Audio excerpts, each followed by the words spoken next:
Tell me. The gain on your mic is quite high. Oh, it is? Ooh, shit. What the fuck? Yeah. And I can smell you because the Union has agents everywhere.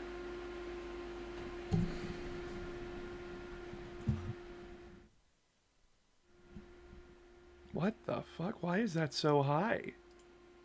It's down now. Yeah, I turned it down, but it's still, like, really loud. What the fuck? What the fuck is up with my stuff?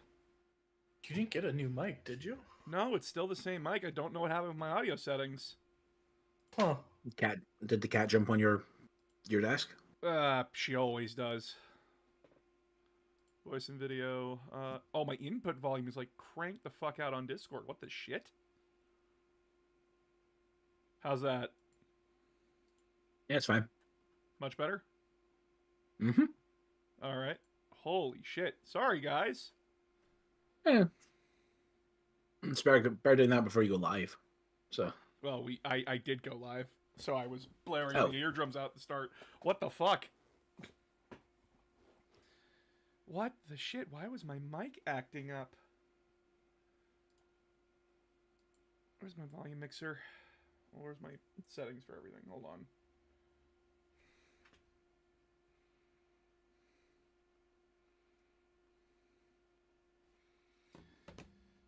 Okay, system, sound.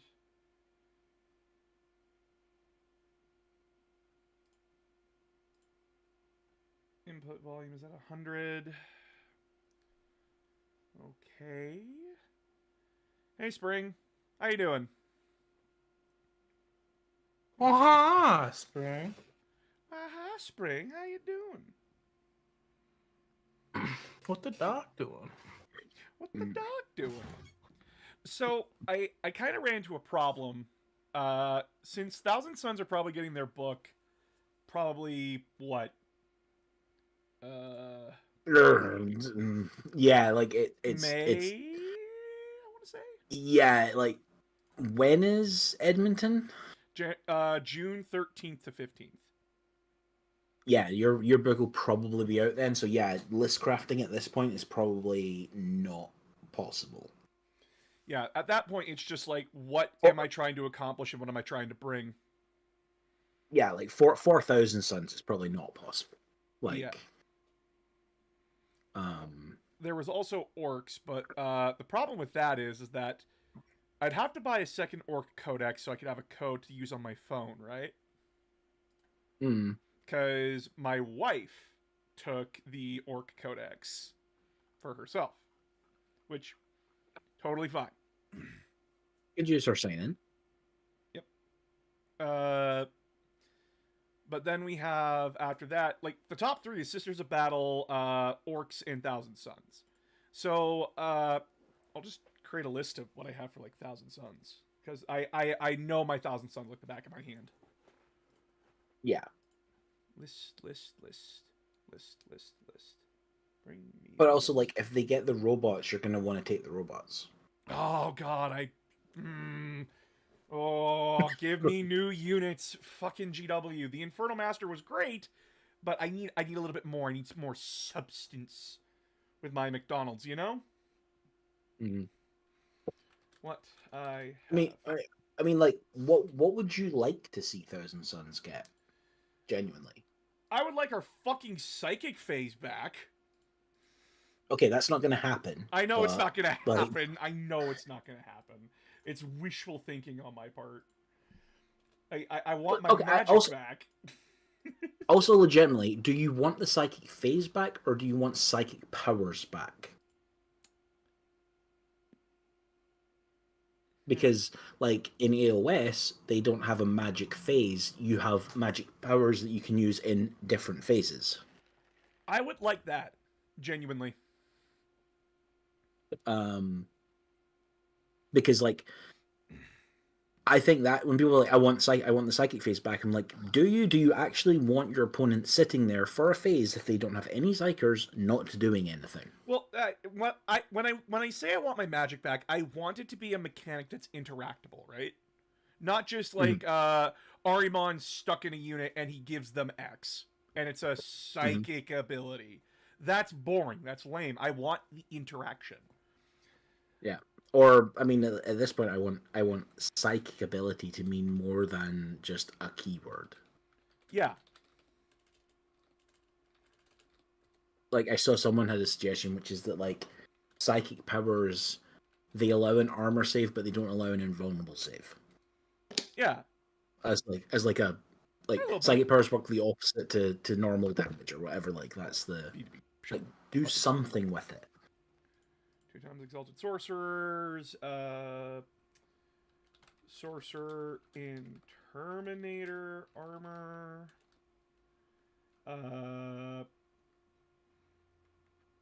Exalted sorcerer on Disc of Zinch.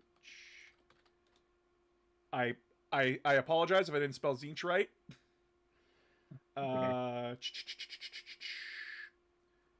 Demon Prince with wings. Those are my HQs for Thousand Suns. I know that much. Then we have 3 rubric squads. I'm planning to buy a 4th for flamethrowers, pure flamethrower unit.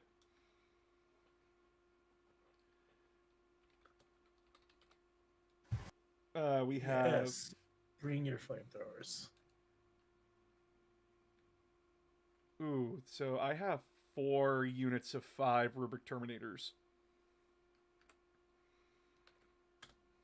That sounds fine. Damn. I like rubric terminators. Mm-hmm. That's 20 mod. I have 25. Sorry, I have 5 groups. Holy shit, I can't do math. Chad, I'm struggling. Okay, so first of all, you want to put in your list, I think, about 40 Zangor. That's probably about the right amount. Don't be mad, but I never Take bought... nothing but Zangor. Ooh. I don't own any Zangors. Oh, okay. So you've never bought a combat patrol then? No, I never did, because I don't also want multiple Arimons. It's not Ahriman, is it? I think it's Arimon. The Lord of Thingy, the other type of sorcerer. Yeah. Oh no, it's an Infernal Master now. Might be. Infernal Master. And I assume if they get a dedicated other Lord choice, it'll be that they swap into in the new one.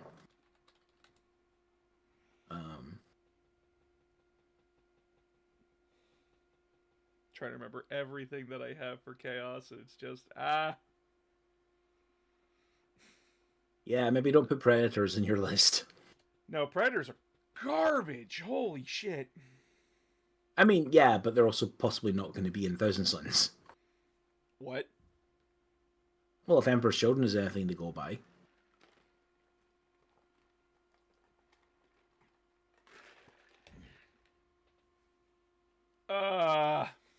They showed off a bunch of Rhinos and Land Raiders in Space Marine 2. Why wouldn't they have it in the new army? Oh, they'll have Rhinos and they'll have Land Raiders, but they probably won't have Predators. Sits here wondering. Sits here remembering the Shrek meme of the Death Guard, the World Leader, and the Thousand Sun. It's just like, so if you feel like you've been mistreated, well, you know, we don't even have cultists, right? They don't even have fucking cultists. I love that meme so much right now. That's my favorite. So, I don't have a lot to work with here. Like, I kind of locked myself down into, like, this is pure Thousand Suns. I fucking hate Zangors. With a passion. Like, because I was so pissy that those were an option in the book. I'm like, you're just trying to slam AOS into 40k now. Stop it.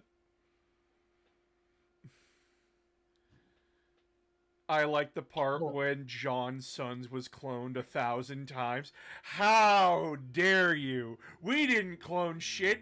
It's just that John is now thousands of little dust particles. We didn't clone him.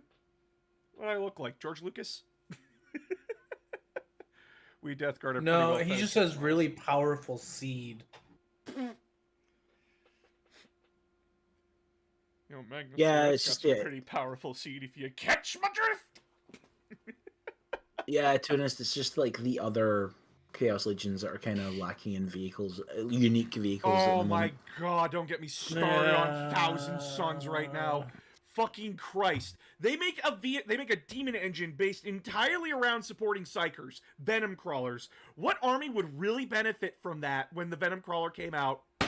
Fucking Thousand Suns. What do Thousand Suns not get in 9th edition? Venom crawlers. Venom crawlers. No, we get a stupid fucking Mutilate Vortex Beast in 8th edition, and that's all you get. Fuck you. And I'm like... See, the crazy thing with that is, like, they get the Mutilate Vortex Beast, and then the World Eaters don't get the close combat version of it. Yeah, and I'm sitting here like, who the fuck is making these decisions? Who the fuck do I need to sit down, talk to, and, like, have a general discussion about, like, hey, so, why are you fucking me without lube? No, I do understand, like, I do understand that, like, creating armies and, like, creating this stuff is hard, and there are units that fall through the cracks. I do get it, but, like, come on! Some of it's also that we are, like, to give Games Workshop credit, they are probably not deserving at this point. Because they are a multi-million-dollar company who are making more money now than they've ever made. They are part of the way through a restructuring of how their armies function. Yeah. And we are not at the end of that yet. Yeah, no, and that is going to be this is a total... Yeah. 11th edition, again, was a total revamp of how 40k plays. 10th edition. Well, yeah, 10th edition. Sorry. Fuck. I'm very tired. It's not 11th. It's not 11th edition yet. That's next summer.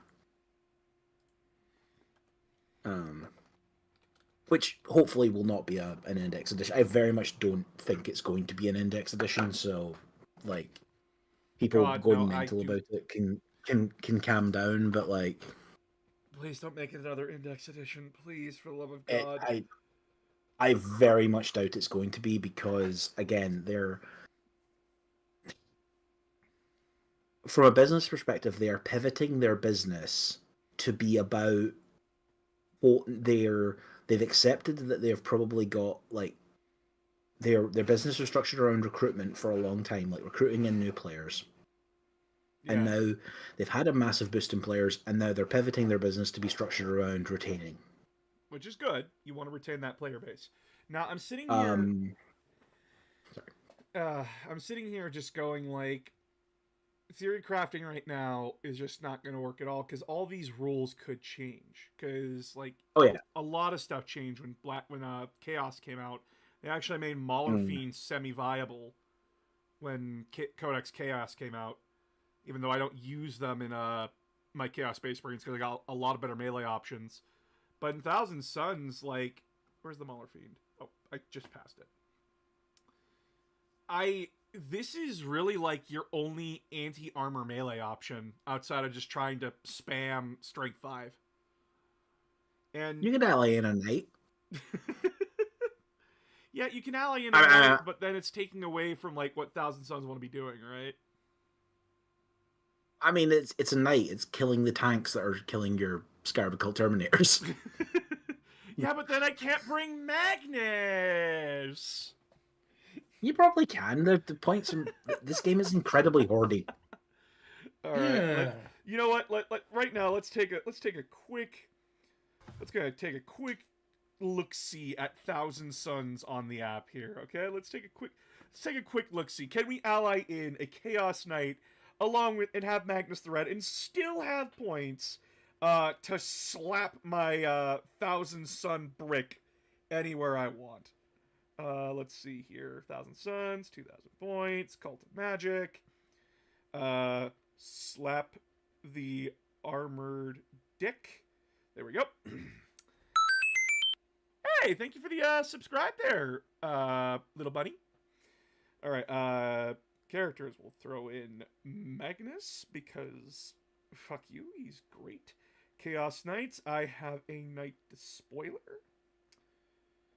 No, I have a it's a Despoiler. 888 points to bring Magnus and a Knight Despoiler. That's not a lot. Like in 2000. Yeah, you're right. That is not a lot. He has a. I mean, I think the meta choice at the moment is like 3 War Dogs rather than a Despoiler. Yeah, I don't have War Dogs. Yeah, I know, but like I think like you'd probably get a similar.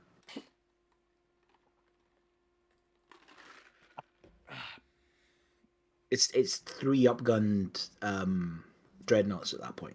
Yeah, it's autocannons and everything. Yeah. But yeah, like chat, this is the problem with like Thousand Suns, that unless you're taking an ungodly amount of Zangors, which by the way, that would be hell to paint. It's already a hell to paint Thousand Suns right now. Yeah. I really did not think that through when I made them an option, because I have to have my models painted for the open. Yeah. Yeah, at some point they're absolutely redoing those Rubric Marines. Yeah, this is like right now Thousand Suns are incredibly I don't know how to put this. We're incredibly like we want to be like fixed on one point. Like we're very castle-y, I think. And we just kind of stick in one spot, like don't spread out too far. And like we don't want to be like in your deployment zone unless we absolutely have to be. And that's a little bit frustrating unless you're playing like Zangors on discs, which are Zangor and Lighten, which are like the only optimal unit to bring along with the Zangor Shaman. But like regular Zangors, I don't want to bring them. They're also that's I was gonna say also that configuration of them, the chainsword and bolt pistol, is like demonstrably the worst version. Yeah, and the Zangor blades are just better. They you are. will take that and you will like it. Yeah, and genuinely, this unit just doesn't do what you want it to do.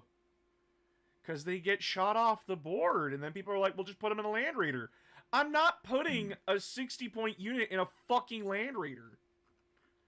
I'm better off putting, like, Ahriman with a squad of flamethrower rubrics in a fucking tank like that. Yeah. By the way, do you think this is collector edition? Sorry. Do you think I was gonna say, do you think the flamethrower rubrics will get split off into their own unit? You know what? They did it with the fucking Wraith Knight, where they split it off into like 2 units. One for the melee, one for the shooting. I do not doubt that to flesh out their book to get a little bit more pages in there, they would definitely throw in rubric flamethrowers. Because call them something else. Yeah, like the infernal, like rubric infernal squad or something like that. Yeah. Because like chat, I'm gonna be perfectly honest. With Thousand Suns, you build your unit one way or the other. You don't mix and match. It's incredibly stupid. Even like playing for fun, it is incredibly stupid to give like half your unit flamethrowers and then give the other half fucking bolters, because one is always going to be missing one thing. So like it works for other Space Marine armies, not for them. Thousand Suns, you either want to build. Thousand Suns, you either want to give them 8 bolt guns and a Soul Reaper cannon, or just make them solely bolters or solely flamethrowers. That's it. It's also a bad sprue for GW from a business perspective. Like that's why I think if they're gonna like people like, I think if they were to get like a random upgrade, it's like I think they could just redo rubrics, because it's you can't split the sprues up. Yeah, you really can't. Well, you can't because it's half the parts are on one sprue and half the parts are on another to build 10. Whereas everything they do nowadays, it's one sprue lets you build 5. So they can split them up and put them in like combat patrol boxes and things like that, or discount boxes or whatever. You can't do that with the rubrics. There is also like some rules changes that I would like to see with an updated book. One, I do not like that rubrics only get the Bringers of Change, which is just like the Despoilers of War for Chaos Space Marine Legionnaires. You're within, if you make a ranged attack, reroll wound rolls of 1. If the enemy unit's on an objective marker, you get to reroll the wound roll instead. I would heavily prefer if you bring back All Is Dust, like just reduce AP. I would appreciate that for like regular rubric marines. I know you can't do that with the Scarab Occult Terminators because this was hell back in 9th edition. When they gave us Armor of Contempt and All Is Dust, a hard -2 to your AP, that was bullshit. And this is why Thousand Suns dominated near the end of 9th edition. Because of that also, shit. nothing else. Also, nothing else does that in 10th. Nothing stacks bonuses.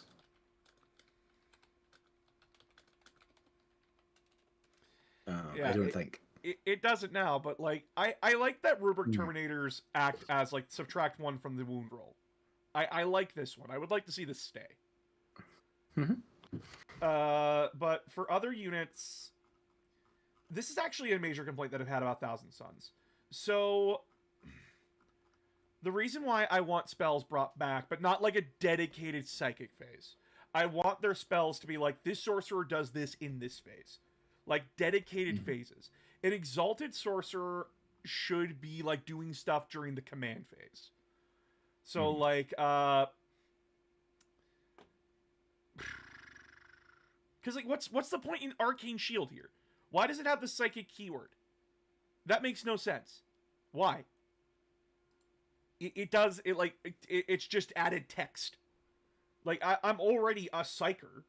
This isn't an attack. So, from a design perspective, from a game design perspective, this looks to me very much like design space that was put in to be explored, but then has not. Exactly. So this is a rule. This is a thing that you put in so that you can then have, say, I'm going to just pick up something. Say, Grey Knights. Grey Knights have, or Sisters of Silence maybe would be an example of this. Like a Sisters of Silence character who turns off psychic abilities within a certain distance. See, but the thing is, for Sisters of Silence, none of them do that in 40k. They can do that in 30k. They can't do it in 40. I know. Piss me off. I know. But this is what I'm saying, is this feels like design space that then was not exploited. Yeah. Because also remember the index was written now probably about 3-4 years ago. Yeah. And so this is where my brain is going, like, if Thousand Suns get a revamp on how they work, I would like their abilities to be like, you activate this psychic ability in this phase for this character. So, like, you have an Exalted Sorcerer. I do not mind that the Exalted Sorcerers have a healing mechanic. I do not mind that at all. But if I were to change it, I would give them, like, I don't know, something that allows, like, rubrics to move again during the command phase. So, like, they're the ones, like, puppeting everything. So, like, say, like, a rubric squad gets dragged into combat during the command phase, an Exalted Sorcerer within, like, 12, 18 inches, picks that unit gets to move, but that unit cannot assault, kind of a thing. I think that would be a good idea. Like you're tricking your opponent. Because that's what Exalted Sorcerers do. They're maniacal masterminds. Right. But then we got, like, the Infernal Master, which last edition I really, really liked. Because his entire shtick was that, like, I can change fate. I choose a die, and I just change it. Now it's, I can only choose a die for myself. I would like that to be universal. Not just for himself, like, one die on the board. And just change it to whatever you want.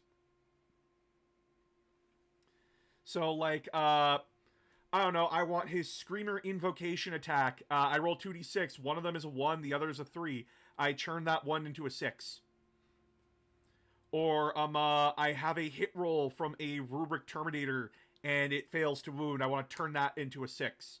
Or one of my things explode. I want to turn that die into a 1 so that way it doesn't explode. The idea is that I want that interaction. I want more than just, he's in the unit, he gives sustained hits 1. Hey, Knight. I want more than that. Now, yeah. I like that's the in general idea of something that I would like. I don't know how you would implement that properly, because there's balance issues with that kind of idea. Because like I've seen people take 3 Infernal Masters and do that back in 9th edition, because like the only characters you took in 9th edition Thousand Suns was Infernal Masters and Ahriman, and that's all you took. You maybe took a Sorcerer and Terminator armor. It depended on the list. But then there's like Magnus the Red. Magnus, for a lot of people, he is de facto the best Primarch. I have not seen how Fulgrim has performed. I don't like, a lot of his stuff is reactionary, so he's the one that wants to go second. Mm-hmm. But like Magnus, just by far the best. He reduces damage. I've been trying to think of who else, just because I dislike Magnus so much. But I can't think. I'm like, well, there's a lion, but Magnus's pure damage potential far outweighs anything the lion can do. Yeah, I mean the Demon Primarchs are not the same as the Loyalist ones. Like, yeah, the Demon Primarchs are like in a different. They're a league of their own. Like I listed it out, and I haven't figured out where to put Fulgrim yet, because Fulgrim's model isn't out yet. But the idea is like, what is this Primarch doing? How is it helping the army? How is it killing things? Does it make its points back? Magnus, since shooting is, you can shoot every weapon you have, Magnus has 2 shooting profiles. He just gets to do whatever the fuck he wants to do and adds 1 to hit and wound. Magnus could give less of a fuck. He's always hitting on 2s. And so with Gaze of Magnus, you look at the heavier stuff and say, get fucked. You are wounding knights on 4s. There is no other option. You are wounding knights on 4s. Then Tzeentch's Firestorm. You just burn away the hordes. It's extremely simple. Then he goes in and just murders everything in melee. And he's getting add 1 to the wound roll, so he's murdering knights on 2s. Like one of the things when it comes to Magnus, but any model, when we're talking the competitive sphere, is if it's a saying someone told me once, and I've stuck to it for any like competition type thing, is if that unit kills its own value in points, it was worth bringing. Yeah. And Magnus does that every time, as long as you use his magic and don't forget about that. Yeah, and then there's the Crimson King ability. And genuinely, like, most of the time, you're choosing impossible form. You're reducing damage by 1. But, as well, like, Time Flux? If you're building a pretty scary melee Thousand Suns list, that 2-inch extra movement does a lot for you. Like, in the last tournament that I played in, 2 extra inches on Terminators, holy fuck is it scary. Especially, like, on Abaddon. Like, do not underestimate 2 extra inches of movement. Oh, I never, no, I was gonna say something dirty. Never mind. Never underestimate 2 inches. Yeah. But, I've never seen the Treason of Tzeentch ability done before. But, like, they buffed, like, they made hazardous even worse. Not like worse as in like it's bad, like worse as in like it's a harsher penalty if you fail. Instead of like 1 mortal wound, it's now 3 mortal wounds per one. And that's brutal. So now I'm like thinking, okay, so if I'm going up against a horde army like orcs or Tyranids or Eldar in this instance, Magnus just looks at them and goes, hazardous. Fuck your guys. So like Dark Reapers, don't roll ones. Don't roll ones. Not Wraithguard. Wraithguard get around that easily because they're.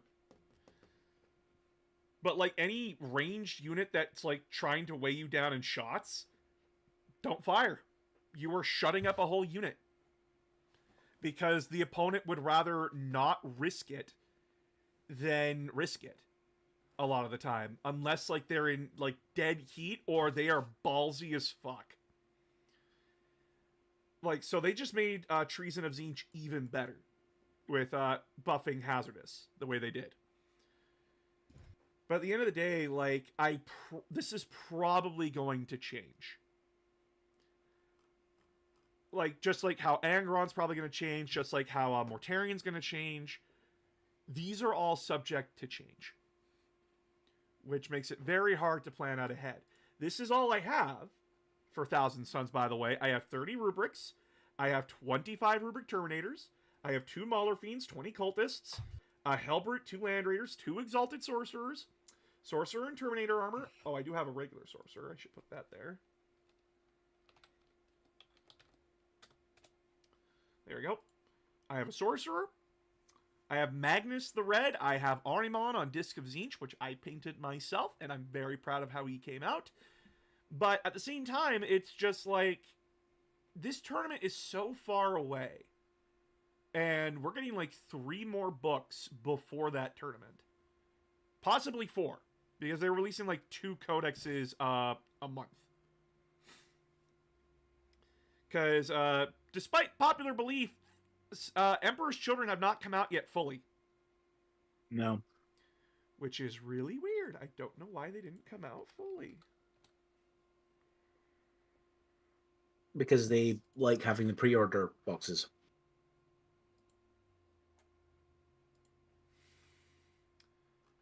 Oh, they're back in stock with the Mauler Fiend. Let's go. Mm. Wait, is it just the Mauler Fiend that's back? Oh, no, right, it's a double kit. And ironically, demons are out of stock because currently they're broken because of the Grotmist attachment. Good shit. Apparently, apparently, like Slanesh demons, the Grotmist Slanesh demons detachment has like a 69% win rate. Nice, but like, apparently it's just like bonkers. So, Tunis just said, like, I heard Mortarian was strong on the table. I could be wrong though. Give me a sec. Let me find him. I don't know if they changed anything on him. He's got Feel No Pain 5+ still. That's good. While a friendly Death Guard unit is within 6 of him, that unit can ignore any or all modifiers to its characteristics to any roll or test made for it. Not bad. Not bad. Not bad. Not bad. That means he wants to be, like, sitting in the middle of his army. Well, also remember the Death Guard ability now is that they basically debuff stuff around them. Right. And he's a massive model. Right. So, okay, yeah, keeping that in mind. While a friendly Death Guard unit is within 6, he gives them benefits of cover from ranged attacks. Gives them rerolls, wound rolls of 1. With attacks, not just melee, it's all attacks. And then add 3 to the contagion range. Ooh. No, with the changes to Mortarian, with the changes to Death Guard, this does make him a lot better. The problem comes down to, what is he doing? Like, how is he killing stuff? Magnus is faster than him. Like, Magnus moves further than him. Mortarian is tougher, yes, but remember that Magnus is still wounding him on 2s anyway. Then there's the fact that he's got Rotwind, which is good for murdering stuff, like hordes and stuff. But then his only anti-tank shot is a one-shot, strength 9, AP -3, damage 3 pistol. Which is cool that has sustained hits D3 and can shoot into melee combat, because it's a pistol. But that's all he really has. And yeah, but I think Death Guards have anti-tank units, though. oh, they That's the do. thing. They do. Yeah, they have. Mortarion does not want to be hunting tanks. He wants to be hunting infantry and elite infantry. He wants to be murdering everything he touches that's squishy. Can he murder big things? Yes, he's got the stats to do it. But that's not what he wants to primarily be doing. There are better units in the Death Guard army to do that. Correct. Than Mortarion. But when it comes down to, like, who's better, Magnus or Mortarion, Magnus can shut Mortarion down. Yes, Mortarion can tank a lot of what Magnus dishes out with the 5+ Feel No Pain, the 4+ Invulnerable Save, and that 12+ Toughness. But then it comes down to a war of attrition, and Magnus is just doing a lot more to Mortarion than Mortarion is doing back to Magnus. And remember that Magnus can reduce damage, Mortarion cannot. And Mortarion is only wounding Magnus on 3s, while Magnus is wounding him on 2s. Clearly Mortarion is still, like, the second best Demon Primarch right now. And, like, clearly the second best Primarch in the game. The reason why, like, Angron is down there is because he doesn't have shooting, and he's such a scary melee ball that people are going to shoot him first. And then you have to waste time trying to bring him back. I mean, is he sort of a distraction Carnifex? 400 points is a very... How many points is he again? Minotaur Field Manual. World Leaders are at the bottom. Angron is 435 points. That is right now with how World Leaders are, that is a tough ask. To say that he's a distraction Carnifex. Like, he is one model. And, like, this is why, like, out of the three Demon Primarchs, Angron, in my opinion, is the weakest. Yes, he has a revive ability. He does have a revive ability. But the problem comes down to, I can just drown him in bodies, and he's stuck. He can't really go anywhere. Granted, like, or for me, just throw one of my dreadnoughts at him. Yeah, and he's just stuck there forever. Right now, like, I guess he would be the distraction Carnifex of World Leaders, because everything else in World Leaders is incredibly fucking swingy, but in the way of a glass cannon. They don't want to be playing War of Attrition. And Terminators, they're just... I hate this where it's like, if it's below starting strength, and then, like, add if it's below half strength. This is such a fucking garbage rule. Mm-hmm. It does not help them. As you brought up earlier, he's super expensive. And in, like, a 2,000 point game, that's going to be a quarter of your entire army is just him. Yeah. Like, a better distraction Carnifex is a Demon Prince. Because they hit just as hard. And I can do devastating wounds. They have about the same amount of wounds, if I remember correctly.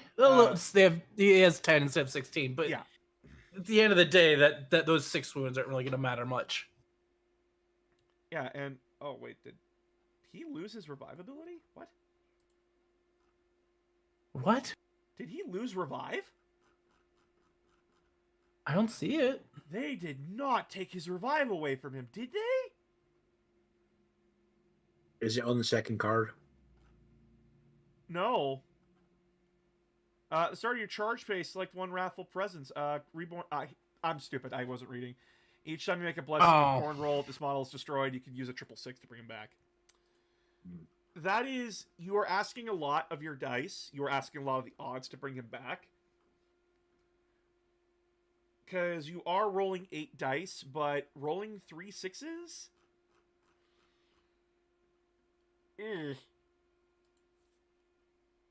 Now, The odds do not favor you. the odds do not favor you at all. And end of the day, he still is terrifying. Like, if you bring him, your opponent is going to want to kill him. But then I hope you have something else behind him or are smart enough to know how to keep him alive. Because a lot of the competitive World Eaters lists, they either ran Angron as, like, the face shield of the army, or they ran Lord Invocatus or Lord on Juggernaut with, like, a Demon Prince. And then just, like, ran everybody up the board as fast as possible and just shut their opponents down. How many points is a Demon Prince? Demon Prince of World Eaters? Where? Demon Prince, Demon Prince, Demon Prince, Demon Prince, Demon Prince. Why is everything not in alphabetical order? World Eaters Demon Prince, 200 points for a regular walking one. Why is the one with wings more expensive than the one without? No, it's not. It's the other way around. The walking one is cheaper. The walking one is more expensive. I just asked that. Why is the walking one more expensive than the one with wings? What does it do? All right. Flies. Thanks, TCOM. Bloody Terror at the fight phase. They take a battle shock test. They must take a battle shock test if they're within engagement range. Oath to Corinth. Start of the battle. Select one unit from your opponent's army. Each. Oh, he basically gets Oath of Moment. Mm-hmm. Yeah, I'd rather take Demon Prince over Angron. But then we have World Eater Demon Prince just walking. While a friendly unit is within 6 of him, they get a 5+ invulnerable save. If they already have an invulnerable save, oh, that's why. He's a walking talking shield. Yep. He buffs and he's dead wounds. That's like. Nope. I see why he's 200 points now. I'll take 2 Demon Princes over fucking Angron, yeah. Because I get the same amount of bullshit, and I'll just give one of them the Berserker Glaive. Actually, did they rebuff the Berserker Glaive? Add 1 to attacks and damage. Yep, they buffed it again. Neat. So yeah, just give it to a Demon Prince. I mean, again, this will have a new codex by the time that tournament comes around. Yeah, hopefully. Because I also play World Eaters. Mm-hmm.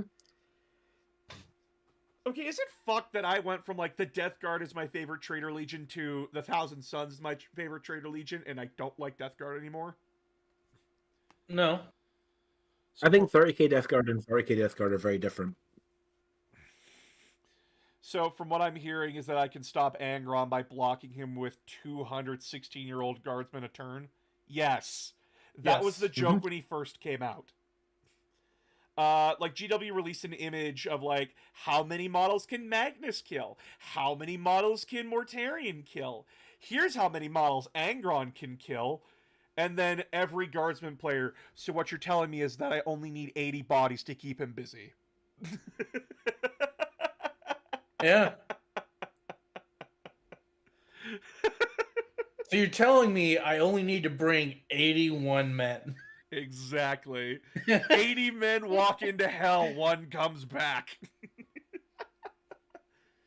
It's like the meme list that Poor Hammer put out for Tyranids, which is basically it's the Tyranid Prime, and then 6 units of 20 Termagants, 6 units of 20 Hormagants, 3 units of 20 Barb Gaunts. It's like it's all of like it just says Gaunt in it, maximum size. And it's like it works out as something like 250 like plus units. Like in terms of the army. And like what they actually point out is like there are some armies legitimately who can't kill 250 models in a game.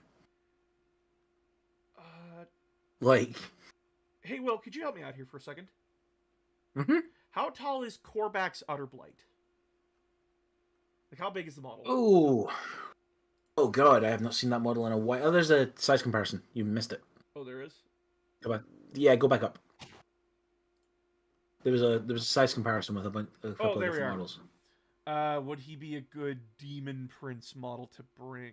Yeah, probably. Probably. I wouldn't give you shit over it. I know that there would be that one guy though.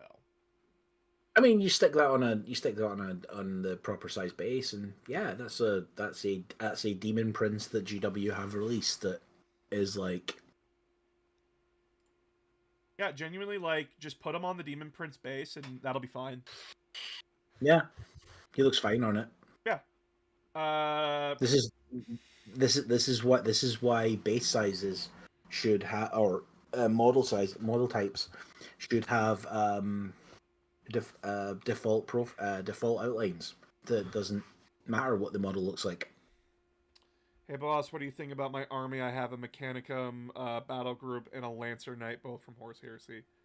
I bought myself a Mechanicum Combat, the one with a Trios Armored Conveyor, 20 Tech Thrall Covenant, 2 Thralax cohorts, and 2 Castalic Battle Automata with my Lancer Knight. The problem is that I don't play Mechanicum in Horse Heresy, so I have very little idea how the rules work. I don't do you want know me if to that tell is- you how they? Do you want me to tell you how they work in Horus Heresy? I played against them, but I haven't like been able to fully study them, right? Yeah, I know like they play like basically, undead. yeah, they're an undead army. I know that much. But the problem is that like I don't know if what you just told me is good. And that's my fault because like I'm so focused on the legions, not on Mechanicus, because in my town there's only one guy that plays Mechanicus, and I'm sorry, I don't like playing against him because he brings the apocalyptic fucking barrage template. And I don't like sitting there for like 7 hours.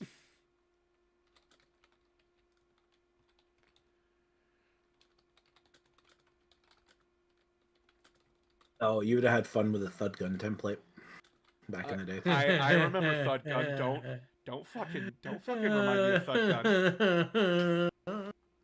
No, like the second edition template that you had to move parts of it. Oh fuck! I saw that thing. Holy shit! It's so good. Because I like the Demon Prince, but apart from the old Nurgle one, the current one doesn't look Nurgly enough. That is fair. I do wish that like they'd have a little bit more Zinchi looking things or Nurgly looking things or Slanesh looking things. Because like regular Demon Prince model right now, where is it? Where is the regular Demon Prince? Like it looks really like Korn. He looks more like a Korn Demon Prince, right? Like just in general. Yeah, I think it has different heads. I think it's different heads for different. He does have different heads. Like I can see it right here on the box. He's got different heads. Has a bird head. Squawk. Has a bird head. Like what the hell? And like, oh god, there's been some absolutely gorgeous Demon Princes recently with Thousand Suns coming out. Oh yeah. I saw like a really cool conversion, which is the Demon Prince on foot, and they cut the sides of the backpack, the sides of the vents of the backpack off, and glued on spare Noise Marine gun fronts. So it looks like it's got speakers on the side of its. Ooh, that's backpack. nice. I'm gonna say it though. I fucking love the Be'lakor model. I think he looks sick. Oh yeah, Be'lakor's great. Like this is if you want like teenage edgelord demon lord, you can't get any better than this. Also, I'll go out and say this: Scarbrand, better Bloodthirster. Scarbrand better Bloodthirster?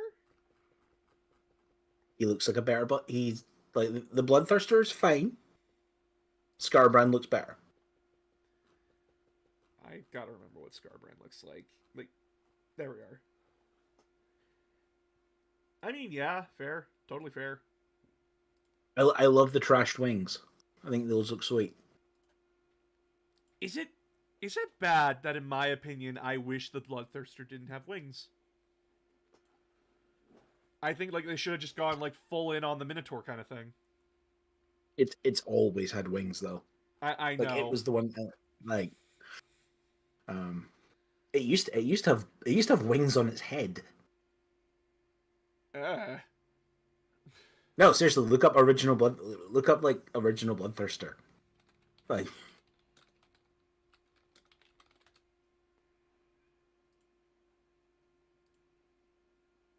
there's the Dawn of War. That's the Dawn of War one I recognize. no, that's the Dawn of War one. It's the earlier one than that. It's the one This one? yeah. Oh. Yeah. What the fuck? It was So these. cute.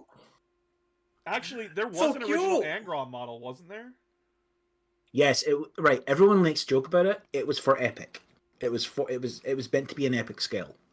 No, I remember like mini wargaming playing like this massive Angron model back in the day. Mm. Yeah, like it's yeah, that adorable. one. Like he's small and adorable, but like I'm thinking like this massive Forge World Angron model. But it's also meant to be for like, well, there was Angrath the Unbound, which was the Forge World. Oh, Angrath. There's Angrath the Unbound, which is the Forge World Bloodthirster. Oh, this is the one I'm remembering. Yeah, they just proxied it as Angron. Oh yeah. I'll be right back. I need to use the washroom. It's the one that shows up at the end of Siege of Rex. Ooh. I'll be right back. Commander's a basic bitch. Commander is a basic bitch. I agree.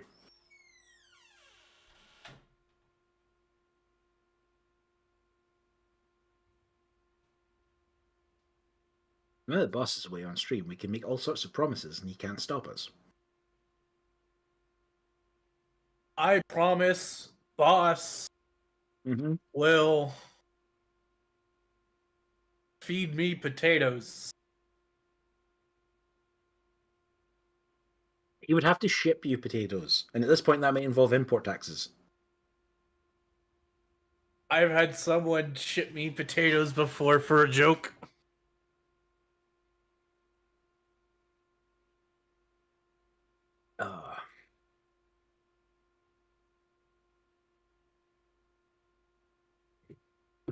Damn.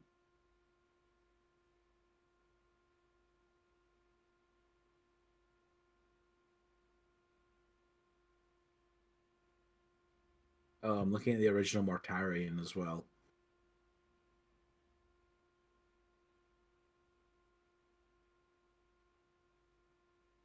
Because they did all the demon Primarchs as epic scale models back in the day.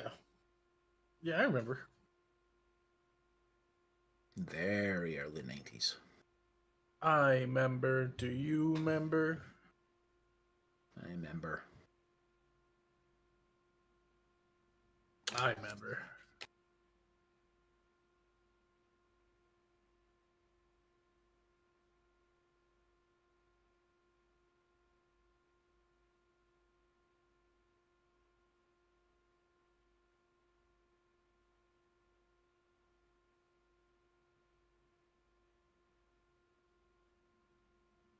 I'm also just not a fan of his heresy model.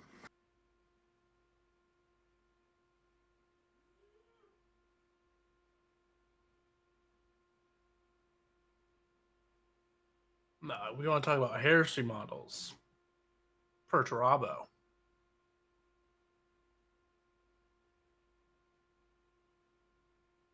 There's a sexy lad. There's some really nice 3D sculpts of Demon Perturabo as well, which I quite like. Heresy Perturabo. We're never getting Perturabo though. Oh, we're like probably not officially, but like you could absolutely, get one of them and use it as a Iron Warriors Demon Prince.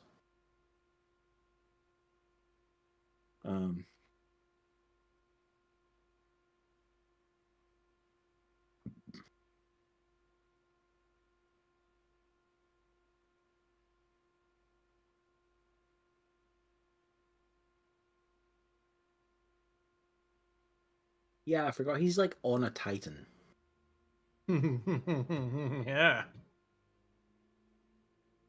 Because it's meant to be Talarn. It's meant to be part of it as being like at the same time as the Titan death. Yeah.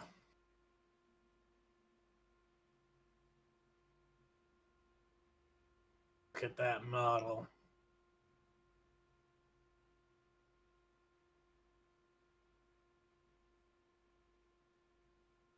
But yeah.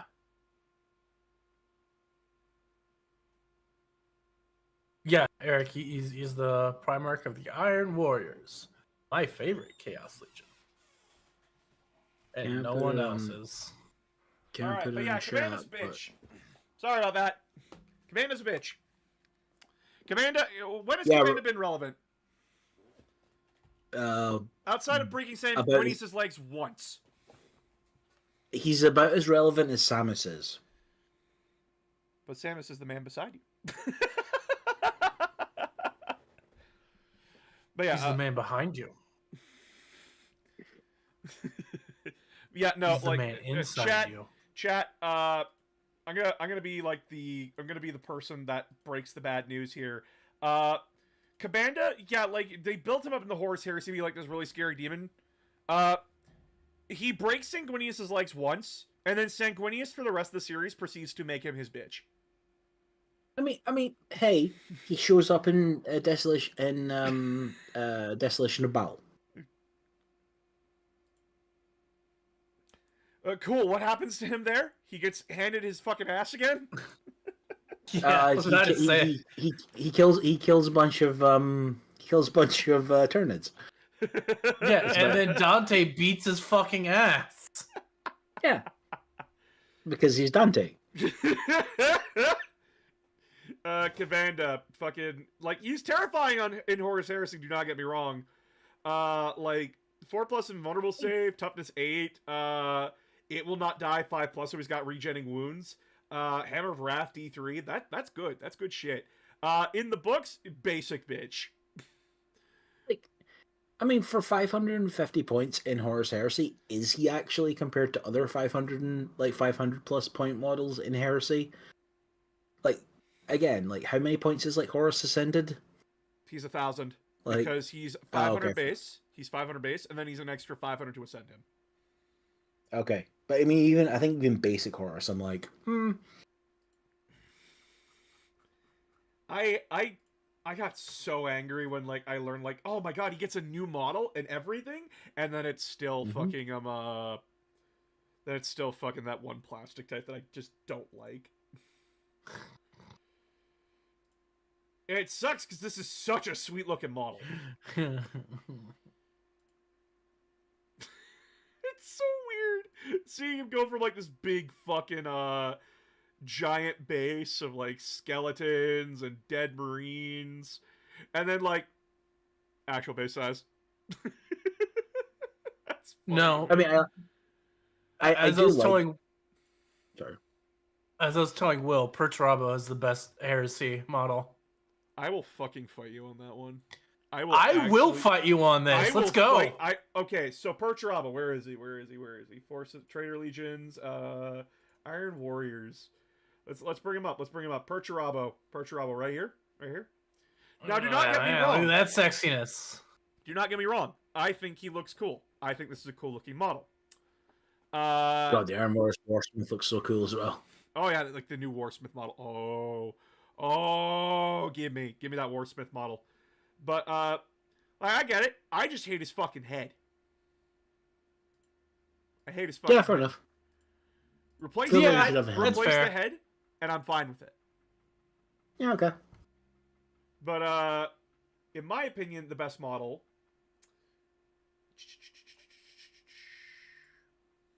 Where is it? Where is he? Yeah, I can get behind his head being weird. Because it is. I actually really like Conrad's model. Again, replace the head. Like, every time that I see a Primarch without a helmet, I just give them a helmet. Every time. because like I like this pose. I like him being over top of everything because like it fits with him, right? But at the same time, like give him a new head. Like that's my favorite for the traders, and then for the loyalists, why am I skipping past the place I want to go to? I think Lionel, out of all of them, has like the best looking model. Straight up, like I love the knight. I love this look. You give me power armor that looks like this, I am your boy. I am your man. I just like the helmet. The armor and everything looks great. And like, guys, the chainsword is my favorite sci-fi weapon.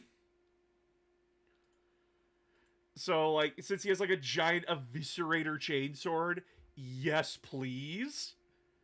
Like yeah, like fucking Perturabo gets Ferris Mantis' hammer. Cool, whatever. It's not a giant fuck off chainsaw. But big hammer. A big hammer that he doesn't want to be swinging anyway. He wants to be shooting people. He lets the fucking robots handle it. Also, $200 for a model that's not even like the same size as like his fucking 40k counterpart. He looks like a Templar. He's supposed to look like a knight.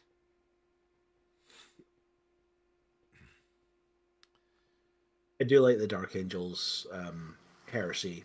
Oh my! I was heavily tempted to when Horus Heresy came out, like 2nd edition. I was torn between playing Emperor's Children, Ultramarines, and Dark Angels and Thousand Sons. I was heavily torn. And is there not an official Luther model? There is not an official Luther model. No, we have Corswain now. Huh. Weird. Okay. Well, it's because like technically, he never participated in the Horus Heresy. Technically, quote unquote. Yeah. Like we have Marduk Cedrus. Doesn't this motherfucker die in one of the books? Yeah, pretty sure he does. But like, look at these fucking models, dude. Like, oh my god. Like the Inner Circle Knights look sick. The fucking Legion Cataphracti Praetor looks sick. I was like, this model alone wasn't like nearly enough to convince me to play them. Like I've been sort of swithering on it, and I'm looking at it, I'm just like, I could do Heresy Wolves. Like I could, like, because Heresy Wolves are sick. Yeah, no, like so much of like the Horus Heresy units, and I'm like, come on, just bring the helmets to 40k, please. I mean, you can just put the helmets on your 40k models. I know, but like I like this kind of thing where it's like the official. Yeah, like officially. Yes, less wolf, more Viking, please. Less wolf, more Viking. This is an acceptable level of wolf. Like this is like,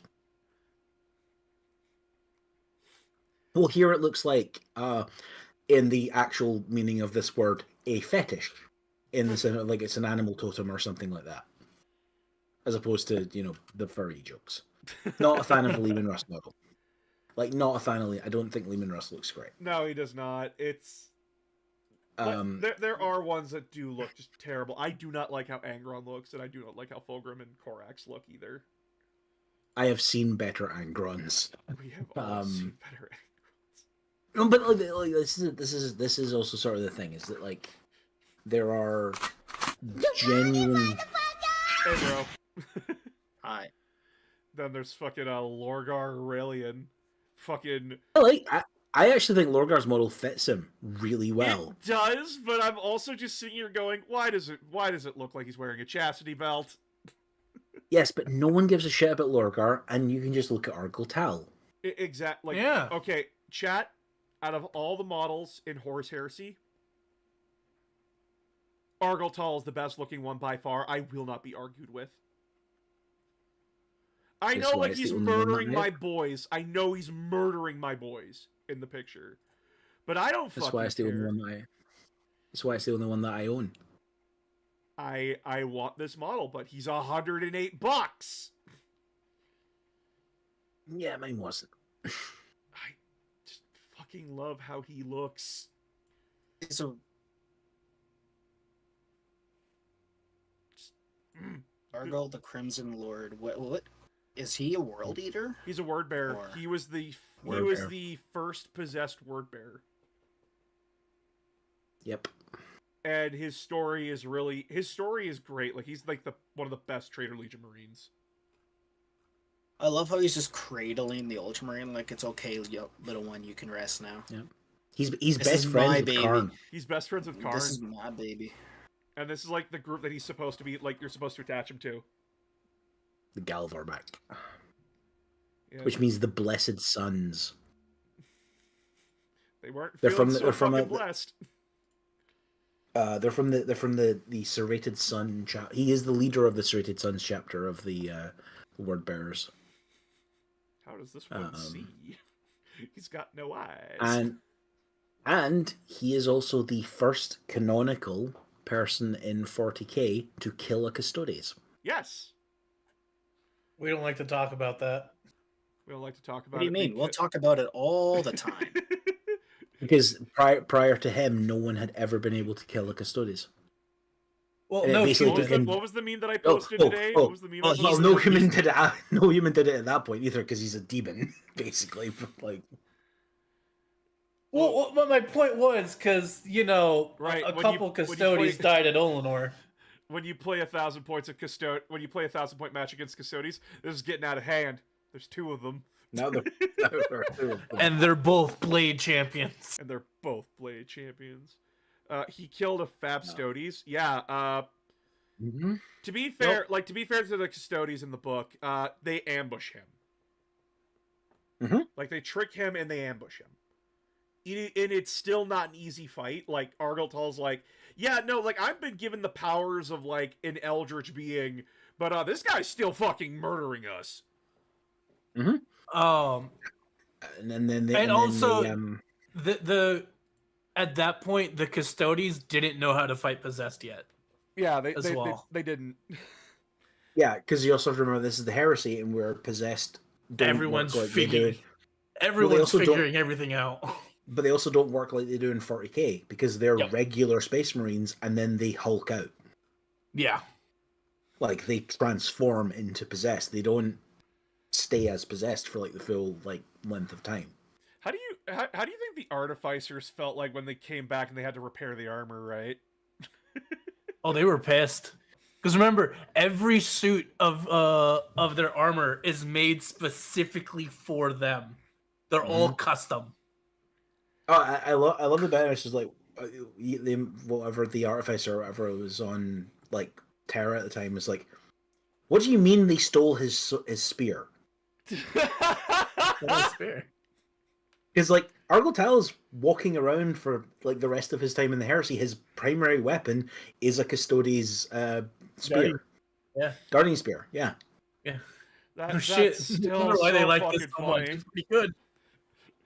Like fucking Ultramarine sees is like, how dare you wield the weapon of a Custodes? Argyltal's just like, I don't fucking care. no, do what no. I The want. custodies is sitting next to the Ultramarines. Hey, he won it fair and square. I want a fair and square, So asshole. it's a guardian spear and the sword. Oh, is what the Misericordia. No, the actual sword, the is it the guardian sword, the ones that they have. I know exactly what you're talking about. Let me pull up my Yeah. codex. But yeah, What's it like called?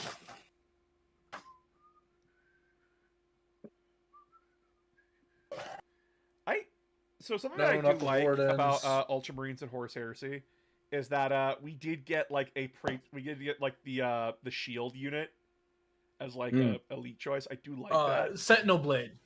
Sentinel Blade. Thank you. But the problem with Ultramarines in 30k is that I fucking hate their Praetor model. I do not like this. I do not like the That's Praetor fair. model.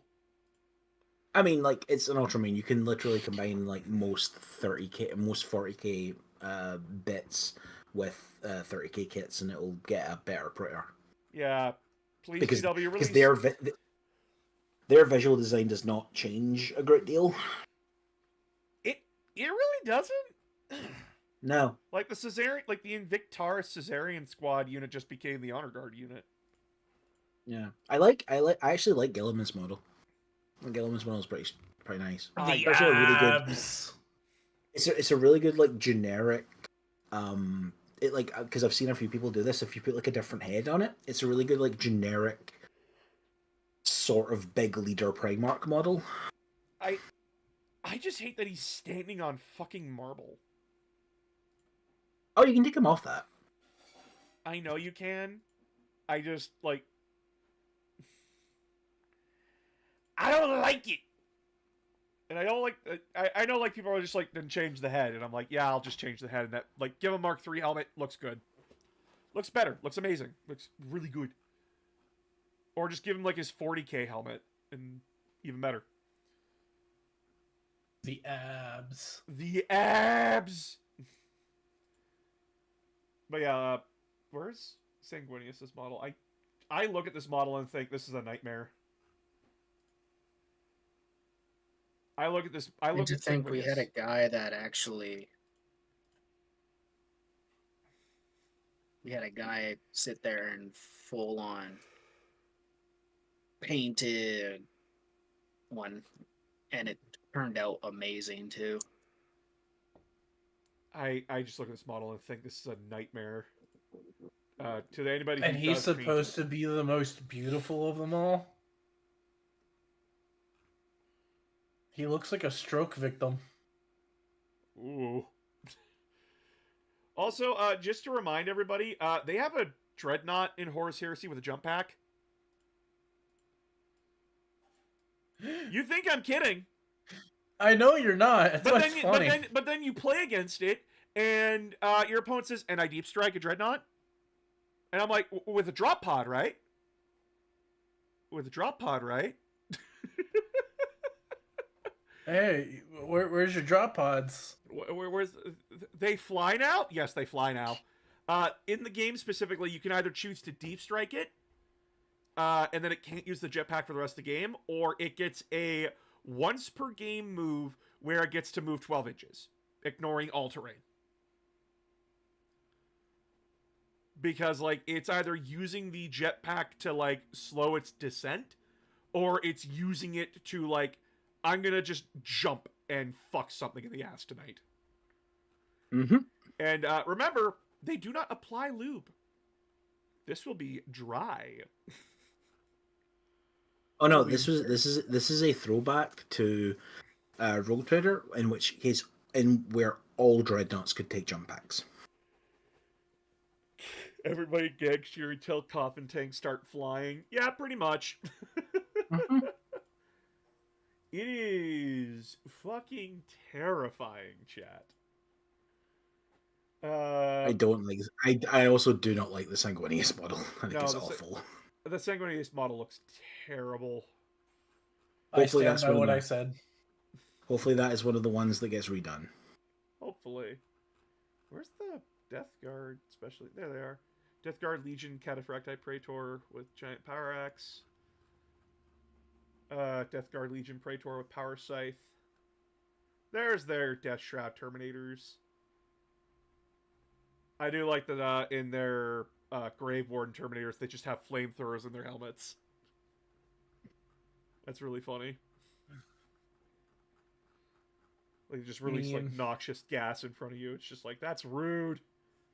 Your breath smells. Yeah, but why would you ever use anything other than Mark III armor for them? Fair. Oh, look, it's the Terminators that, when you could play them in 40k, they broke the game in half. Fire Drakes? Yeah, Fire Drake Terminators. Bring them back. 2+, 3+ invulnerable, 2+ armor save, 3+ invulnerable save, 5+ feel no pain. Just 3 attacks each with thunder hammers. Hitting on. I mean, you could just play them as assault marines at this point. Yeah, you like- pretty much could. Like assault terminators. I remember I saw the Horus Heresy trailer for the first time. I was breathless. I'm actually going to critique that trailer a little bit. I do not like the voice they gave Horus. I was digging through Forge World. Forge World used to have a YouTube channel. I remember, yeah. They still do. It's Forge World Visual something. It has the original Horus Heresy trailer for the first edition. Oh. It's wild to look at now. Why, in the name of the Emperor, the Traveler, and the Democratic Spirit, has no one found the STC for Dreadnought Jump Packs? Because that was a Blood Angel specific thing. Also, they kind of did. They had Librarian Dreadnoughts for ages that could fly. Yeah, and they're Yep, they're gone now. They're gone now. Well, they're in Legends. They're in Legends. They can stay gone forever. What, you They're don't like Legends. the Furioso? They're in Legends. You can take them, just not at tournaments. In fact, Games Workshop encourage you to take them, just not at tournaments. Yet no one does. Yeah, because everyone's like, but matched play, and I'm like, then stop complaining. Mm-hmm. You have the way to play the game in other ways, and you're choosing not to. Yeah. You are choosing to house rule. But I'm not. It's like, yes, you are. Like, please, for the love of God, if you want to play your own version of 40k, the game encourages you to do it. It's like, it's even friendlier than D&D in a lot of ways. Yeah, you can even take units from different codexes. How dare you suggest bringing other units from other codexes? Yes. 40k armies never fight together in the background. Never, ever. It's like you and your friends can communicate and talk and work it out together. Oh. I know the idea of socializing terrifies a lot of you. But No, boss. The only way anyone ever plays games of 40k is they take a 2,000 point army to their local game store and then choose a random person that they've never spoken to before and play against them for 4 hours. Apparently. Hey, bro, did we just get called the fuck out? No. No, but like... This is like the argument I hear when people are like, but I don't want to, but like Legend, like I can't take Legends because because what if like the person I'm playing doesn't want to play against them? It's like, do you not have conversations with the people you play against ever? Yeah, like Commissar him. How many STCs were lost during the Horus Heresy? We don't like to talk about it. Probably not as much as that were lost during the 10,000 years since.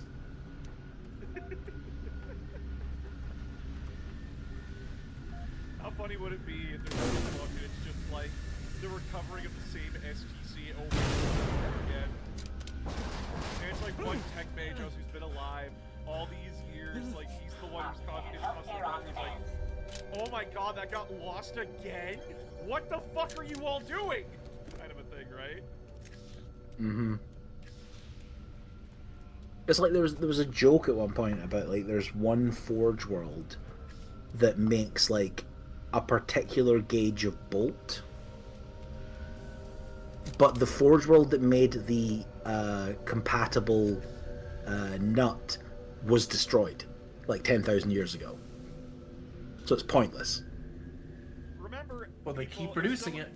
Remember, people, someone says they want 40k in real life, tell them they're a fucking idiot.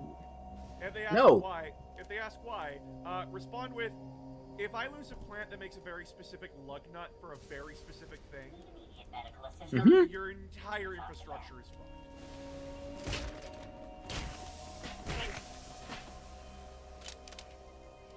I like that this group doesn't even fucking notice what I'm doing. Boss, I can't hear you. Well, turn them up.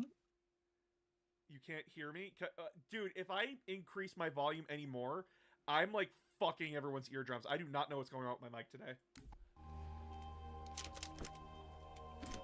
Like, apparently when stream started, my mic was blasting. You just started blasting. And I just started the Noise Marines. Even though I didn't get the box. Big sad. Out within fucking seconds of it coming out. Jesus Christ. And they're never gonna release that box again. They're never gonna release it again, chat. I mean, yeah, it's a limited edition product. Start firing. Today we hunt big game. Which is another thing I keep getting annoyed at people referring to, like, oh, it's like a FOMO box. It's like, no, it's a limited edition box. We've had those literally for years. Like, God, I hope the combat patrol's worth buying. apparently it's like, Noise Marines, Flawless Blades, Lord Exultant, and I think 5 of the battle line. So it's actually not bad. Good. That means like I can buy like 3 of those boxes. Yeah, I think so. Granted, Hang on, that's like let me double check $600 because their battle boxes are.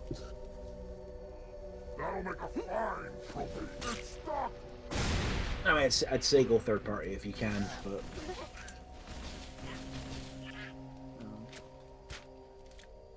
Oh, there he is. Get over here. Fuck you.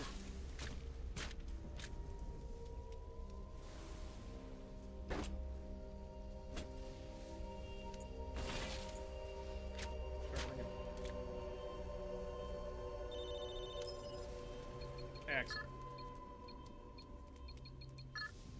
But yeah,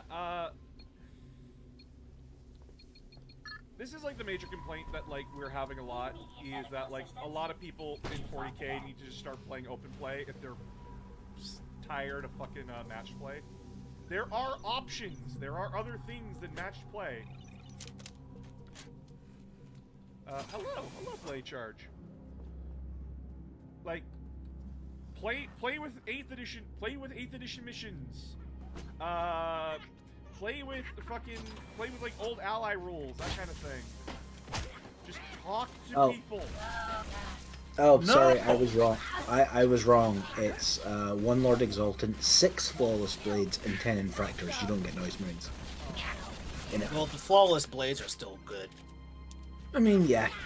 But when you're playing Emperor's Children, it's just not the same.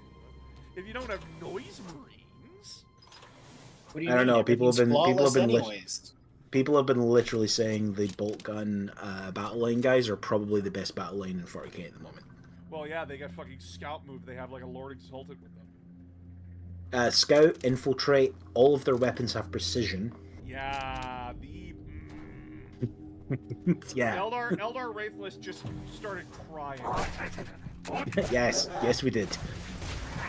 Shh. No, we didn't. We don't show weakness to that. You keep quiet. We're not showing weakness. Shut your face. Shut your mouth before they know. I mean, I would be just keeping my mouth shut around the Emperor's Children most of the time because I don't know what they want to put in it. Oh, they can put things in my mouth all they want. What the fuck did you put in my mouth? Oh, that was your cousin Jimmy distilled into the most exotic drug I could make. What did you put in my? What did you? He tasted delicious, and I never liked Jimmy anyways. Give me more. What did you put in my mouth? What did you put in my mouth? Don't worry about it. Don't worry about it. That will always still be hilarious to me is that the one Iron Warrior got cultural exchange and then just got fucked for an entire week while Lucius was bored as he watched the Iron Warriors play fucking. Mm-hmm. They don't do anything. Chat, what does that tell you? Is that like even the other legions find Warhammer 40k players to be insulting?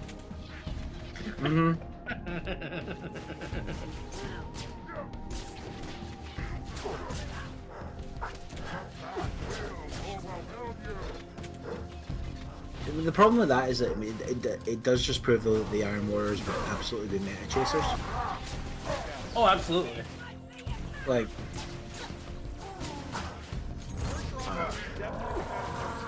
Who will definitely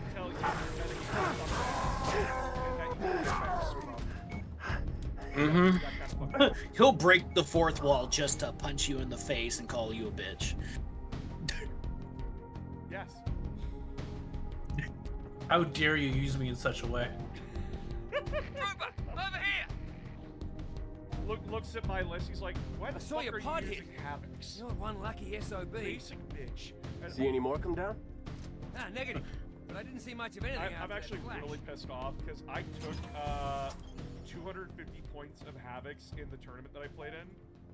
They did not do fuck all. My Havocs did nothing the entire tournament. Grenade what happened here? That's a shame. In my last game,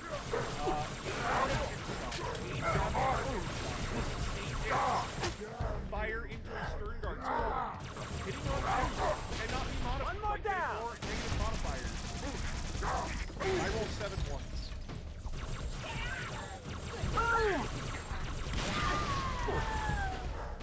The only one in their unit to actually do damage was their sergeant and helped out. He only did 3 damage or 4. I am so mad. I think no one takes Havocs anymore. But their potential for damage output is so good. But their actual damage output sucks! Strength 9, AP -1, Veronica, damage what's with 3. all the dead That's elites? good shit. Looks like a family feud. And yet, like in they were every killed by game I've Bruce. played, when This someone appears uses to be- Havocs, they don't fucking do anything. One thing's never changed. They just sit there and die. Got a little jackal problem. Now we just need 5 more models. 5 more models. Legion has a lot again. Oh yeah? Make Where were you a minute? Havocs again. Make Havocs great again.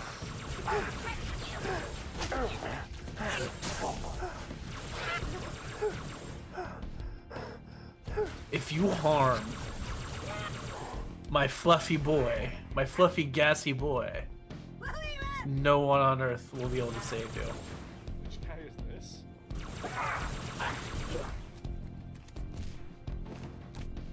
Your fluffy, gassy boy is that? The engineer. No, I do my best to avoid hurting engineers. They just want to fix things. Trooper, we're pinned down. Fix Cut through things. this building. Hit him from That's behind. all they want to do. It's so adorable. And, and whenever we get an engineer in any of the books, it's just so adorable. I laughed my ass off when I read Bad Blood, Halo Bad Blood, which is the book from which is like the sequel to New Blood. Yeah. Which is Buck's book, right? Like post Cortana, like taking over the galaxy. And they go to the moon to get Virgil, right? Location. Almost there. And, What's wrong? At this point, like, they found Sadie. Like, Sadie's his handler now, officially. If I don't make it, Whoa, hang on. I'll be right They there. get married too, if I too remember late. They correctly. spotted me. Damn it, no! Veronica and Buck. Veronica, Yeah, they end up getting married. don't move. I'm coming. I'm You hear? talking about, like, doing, like, they do find him on the moon. It's been taken over by, like, Cortana and everything. And, Virgil's just like, let's go save Sadie. And Buck and Romy are just go like, no, we're getting the fuck out of here. Sadie can handle it herself. And Virgil's just like, then I'm not helping. What do you mean you're not helping? No Sadie, no help. And, like, It's great. Romeo's just like, I can just drag you to the fucking ship, and what are you gonna do? Oh, you can definitely do that. I'm not denying that. But what I'm telling you is that you can't make me fix anything. And Buck's just like, oh, Squid's got a point.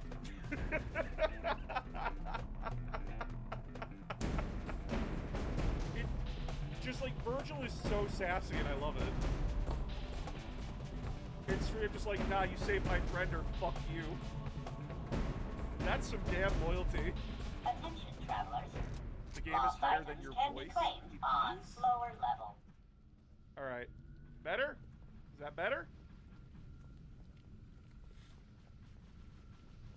Though I do have to say, Mickey's a bitch. There's a pod. How's this, chat? Is that a lot better? Is that better? Need to find a way down.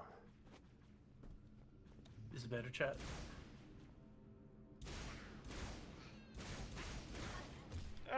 And yeah, it is. Okay, awesome. I read Bad Blood, and then I read New Blood, and then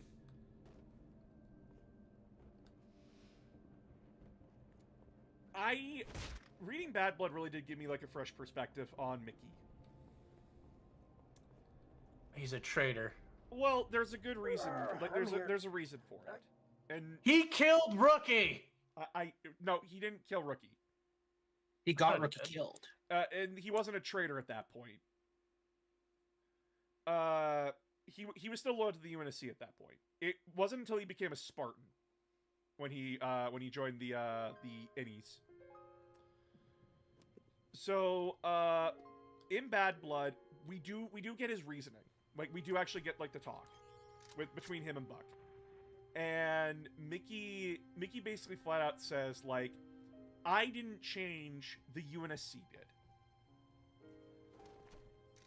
And that his reasoning and arguments was that it was one thing to fight and defend humanity against an exterior threat that wanted to exterminate us. I was willing to overlook that. And all the negative things like we had to do to survive. But then it's another thing when it's people just asking for equal rights. It's another thing when people are asking to be treated fairly. And they feel like they've exhausted every option. I do not like the idea of being deployed into an area to put civilians down. Was Mickey's entire argument. Which Buck is like, he can't argue against that because Mickey is sort of right. He does not agree with how Mickey did things. Like, he straight up says, you could have told me.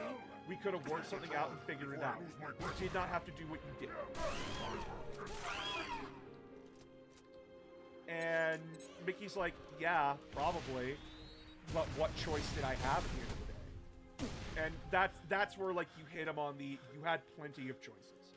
You chose the extreme one out of grief. Because it is also the death of Rookie that makes him go and join the Innies. Because he felt extremely guilty that Rookie got put in that situation by the UNSC and that he couldn't save the Rookie. Yeah, so go and join the people that killed him. It wasn't the same group. As Mickey put it, Yeah. you label them all Innies, but they are all extremely different with very different beliefs. Yeah, so when it comes to the Innies, there's the United Rebel Front, which is more like an actual organized military. Think of them as like the North Vietnamese army. Yeah, he joins the URF. The ones that killed Rookie were a different group entirely. Yeah, and then I think the ones, I mean, he's long dead by this point, but it was Colonel Watts's group who killed the Rookie. Yeah, If I remember correctly. It's a fucked situation. And they were like straight up terrorists. Yeah. Like they were bombing civilian targets, and they were the result of a lot of the propaganda the UNSC was putting out against the Innies. Yeah, so to put it into perspective, because this is told in New Blood, what happens is that after the Human Covenant War, and being stationed on Earth for a year, Alpha 9 is deployed in an action against the Insurrection. Now, a lot of people tend to forget this about Halo lore, but the Insurrection didn't go away during the Human Covenant War. They just stopped being the priority. Yeah, they just stopped being the priority. And the UNSC fucked over a lot of them. Like, the UNSC came to them and was like, hey, you guys want to help us fight off the Covenant and we'll give you whatever you fucking ask? And then the Innies went, okay, yeah, we'll help. Freedom. And then the UNSC went back on that deal because we don't negotiate with terrorists. Need immediate medical And they're like, that was due mostly to Parangoski, and she's a bitch. oh yeah, Parangoski's a bitch. So Alpha 9 is deployed into a fire zone where it's a hostage situation. They've taken essentially the rebels have taken a what's the word I'm looking for here? It's a political building. Embassy? They take an embassy hostage, essentially. And Alpha 9 is deployed into the zone to essentially threat assess and then report back to the Spartans that would be deployed in, which is Commander Palmer's group. But as Buck is going in, Buck is the only one who's fought insurrectionists out of his whole unit. Romeo has not fought insurrectionists. Mickey has not fought insurrectionists. Dutch has not fought insurrectionists. They make that point very clear in the book. They are all extremely uncomfortable with it. But Buck is like, guys, we're soldiers, we don't get to complain. And they're just like, they don't even like that. Like, Dutch is like, dude, I was shooting aliens a year ago, and now you're telling me to shoot the people that I've been fighting beside. Hey, Aramis. Like, that's kind of fucked. And through the operation, Rookie gets captured. He gets jumped on.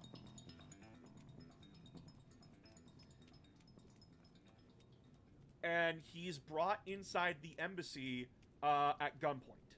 By the way, we never learned the Rookie's name. This pisses me off. We never learn his name. But, so what ends up happening is that Buck, Romeo, Mickey, and Dutch all set up everything properly to, like, do a breach and clear, like, save Rookie's life. And then, as they breach and clear the room, Mickey sees the insurrection leader of this specific group, like, looks into her eyes, and he hesitates. Because that's a fellow human being. I've been fighting with my fellow man for, like, years. I can't imagine shooting any of them. And she reflexively she shoots Rookie. And then, it's Dutch who guns her down. And after Rookie's death, the Spartans come in, they take out the insurrection in the embassy, and they bury the Rookie on the planet. Because, like, they don't know where he was born on Luna. Negative. We need to get a boat. And it's there where Dutch basically tells him, no, I'm done. I can't do this anymore. I'm done. I'm out. Fuck this. I twice lost geek. But yeah, like, Dutch is just like, nope, I'm done. I'm done. I'm retiring. I'm gonna take up a teaching job. If you see red, move. And Romeo doesn't really change in the books. He's always just kind of an asshole. Which also, Romeo is one of the reasons why their squad wasn't asked to become Spartans earlier. Yeah, And it's because he made a joke about the Navy in front of Admiral Hood. And I forget what exactly the joke was, but it was basically making fun of how many Navy sailors died during the Battle of Earth. He's such a fucking dickhead. Which just, it makes it funny to me because, like, Romeo, like, runs his fucking mouth, and he constantly gets in shit for it, but he never learns his lesson, right? But, like, he's just too good a soldier to just, like, let go. Which I just... God, in Bad Blood it's funny because it's just,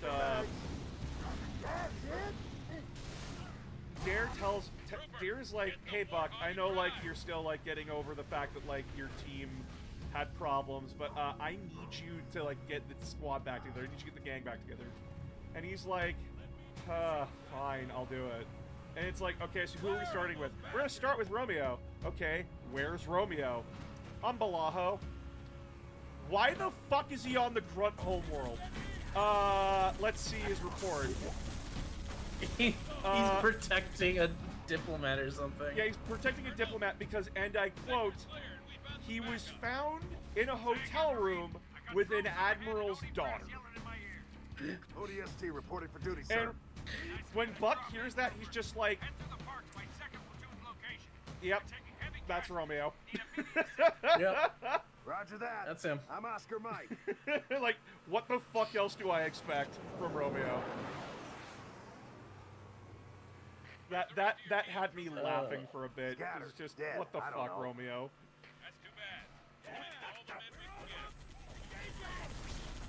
But then, good book. Like, Bad Blood's a good book. Oh, it's great. I also, like, they do, in the book, they also fuck up Leonidas, the AI that runs, the Spartan's training facility. They fuck him up. Which just makes me laugh so hard, because it's just like, Leonidas betrayed humanity, to Cortana's side, and he was like, it was a secret for him, so like, no one knew that he was doing it. And then, he's keeping Jun, unconscious in his room, because he, like, turned, he made, like, the oxygen level in the room just, like, keep him alive, but he's unconscious, kind of thing. And after, like, they destroy Leonidas, What is the objective, Colonel? they're fleeing the station, and Jun's like, Buck, what the fuck were you doing back on the station? And Buck just gives him the, yeah, so I totally didn't just destroy a AI that was, like, worth millions of dollars. Damage your station, that's incredibly fucking expensive. Also the fact that I could break out a traitor. Where's the Colonel? Eh.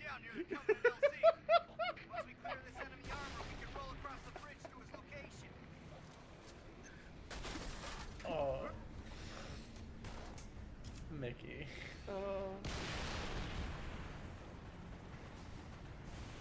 Again, Oh.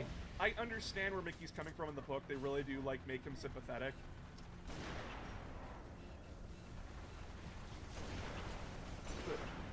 And plus, like, Mickey was already my favorite Alpha 9 member, because I like that he's a goofball, but I also, like, it was a punch to the gut when they were like, nah, he's a traitor. I'm like, no, not my favorite, son of a bitch!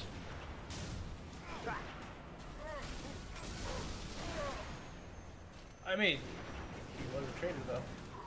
Was a traitor.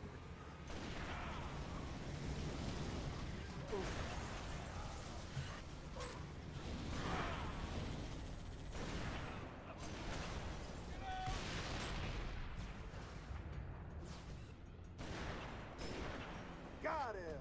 Got him. Ta-dum. Ta-dum.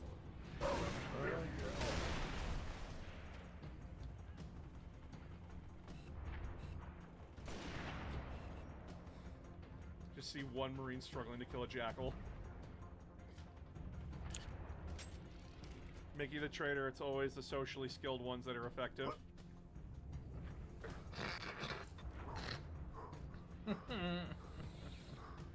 But yeah, also in Bad Blood, Dutch does become a Spartan, along with his wife, Gretchen. Yep.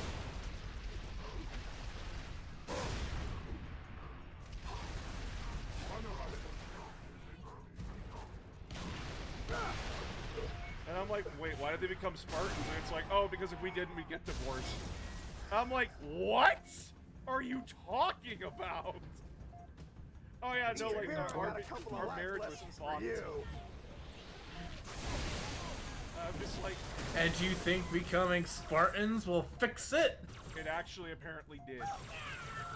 Because we're not how both that adrenaline works. junkies. It's not. It's not how marriage works. I know. In fact, becoming Spartans would make it worse. They did get Gretchen a robotic leg. And I'm like, wait, it took them that long to get her a robotic leg? Yeah, you know how much Cross my how many street. how much stuff it took to build the Infinity? A lot. It was Yeah. only a prototype when we left in Halo 3. Yeah, so you know we can't give our veterans robotic limbs because we need to build a fuck off battleship. We need to I build love a how you battle. can always. I was gonna say I love how you can always tell science fiction when it's written by Americans. Charged and ready. We can build interstellar spaceships, but yeah, you still have to pay for healthcare. Oof. Okay. Okay, there. Just taking shots where you can. Calm down. And it legitimately is one of those things that does weirdly show up in Yeah. sci-fi like a lot. Like this thing of like people from various countries can't like imagine things being like different to like their norm. Well, there's a concept in science fiction writing that you have to have a point of reference for the audience. And if you make things too advanced or too unfamiliar, they won't read it. Yeah. No, it's just one of those interesting like bets where I mean that in a literal sense. You can tell when a piece of science fiction has been written by an American because generally, like it will have like American concepts like paying for healthcare. Yeah. I don't think Halo. I can think of one sci-fi thing that doesn't have that. I don't think they actually do pay for healthcare in Halo. They don't. UNSC has a nationalized healthcare. That's how they were able to. The Oni was able to get all the genetic information for the Spartan 2s. Yeah, but Because- my point is if they actually have that, then you're not waiting for a replacement limb necessarily. No, you could. It depends on. Again, I'm comparing it to real life. The real American VA it depends on where your amputation is and how much it affects your ability to lead a normal life. So if you have a below the knee amputation, you're going to be pretty low on the list. Whereas if you have like an above the knee amputation, you're going to be one of the first people to get a slot to get one. You sent me the voicemail. You ignored my text and then you sent me the Hi, Mom! voicemail. No, I didn't touch my phone. You got a big damn sun set up. Look Hear at my this. mom in the background. Mm-hmm. Yeah, How much longer? shouldn't be too much.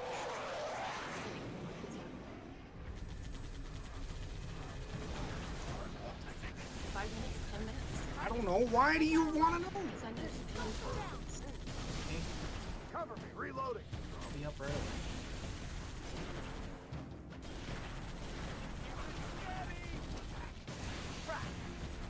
Is that it? You got That's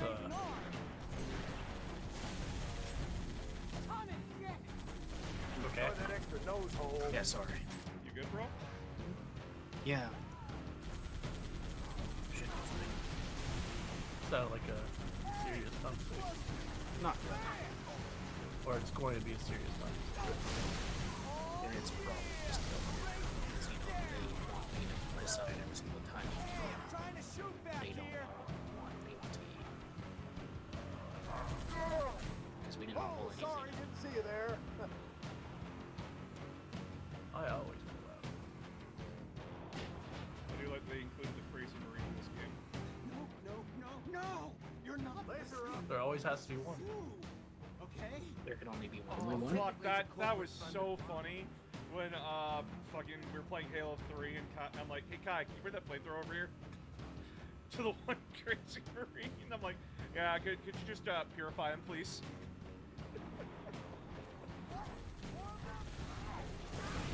Oh my god! What the fuck? I just run into my own laser?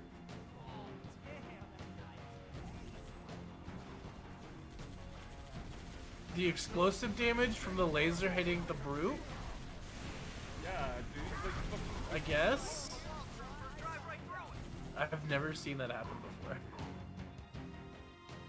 Oh man, ODST, I wish they would make another game like this. Man, I wish too that they wouldn't be like rebooting the fucking universe. I mean, you got Halo Infinite. Yeah.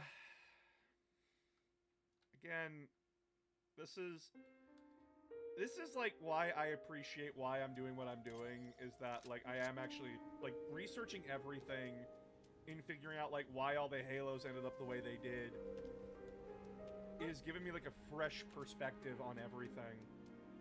And learning that Halo Infinite was just fucked from the beginning. God damn it. I felt so bad. Yep.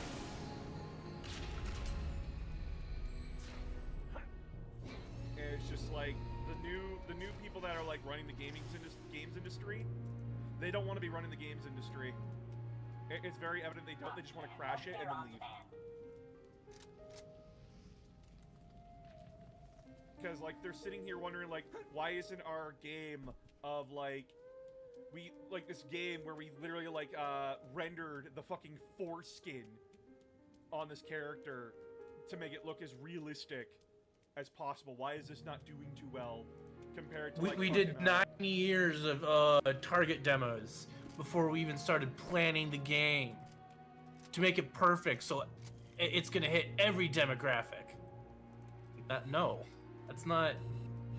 Hitting every demographic makes a terrible game. Yeah.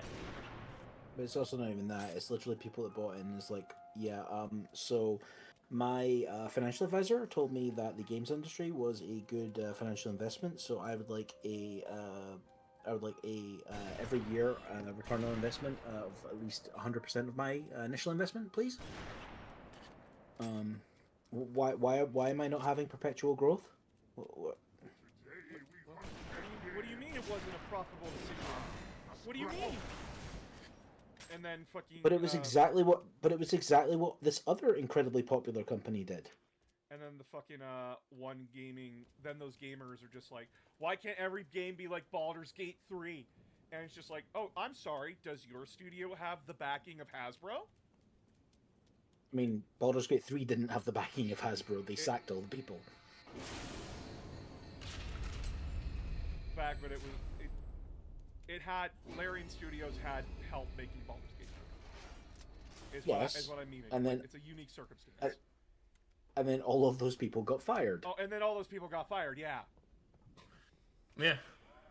And because everyone that's left, they have publicly announced we don't want to do another game like this. Yeah, Nope. it nearly killed them. Yeah. Like they've said we might return back to Baldur's Gate, but it's gonna be a long time before we do. We want to work on other projects. Yeah. Number one, because of what happened, but also the amount of time they've been working on that project. Jesus Christ.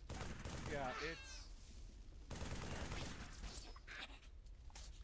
The bigger you make a game, the longer it's going to take, and the more time and resources you're going to throw into it.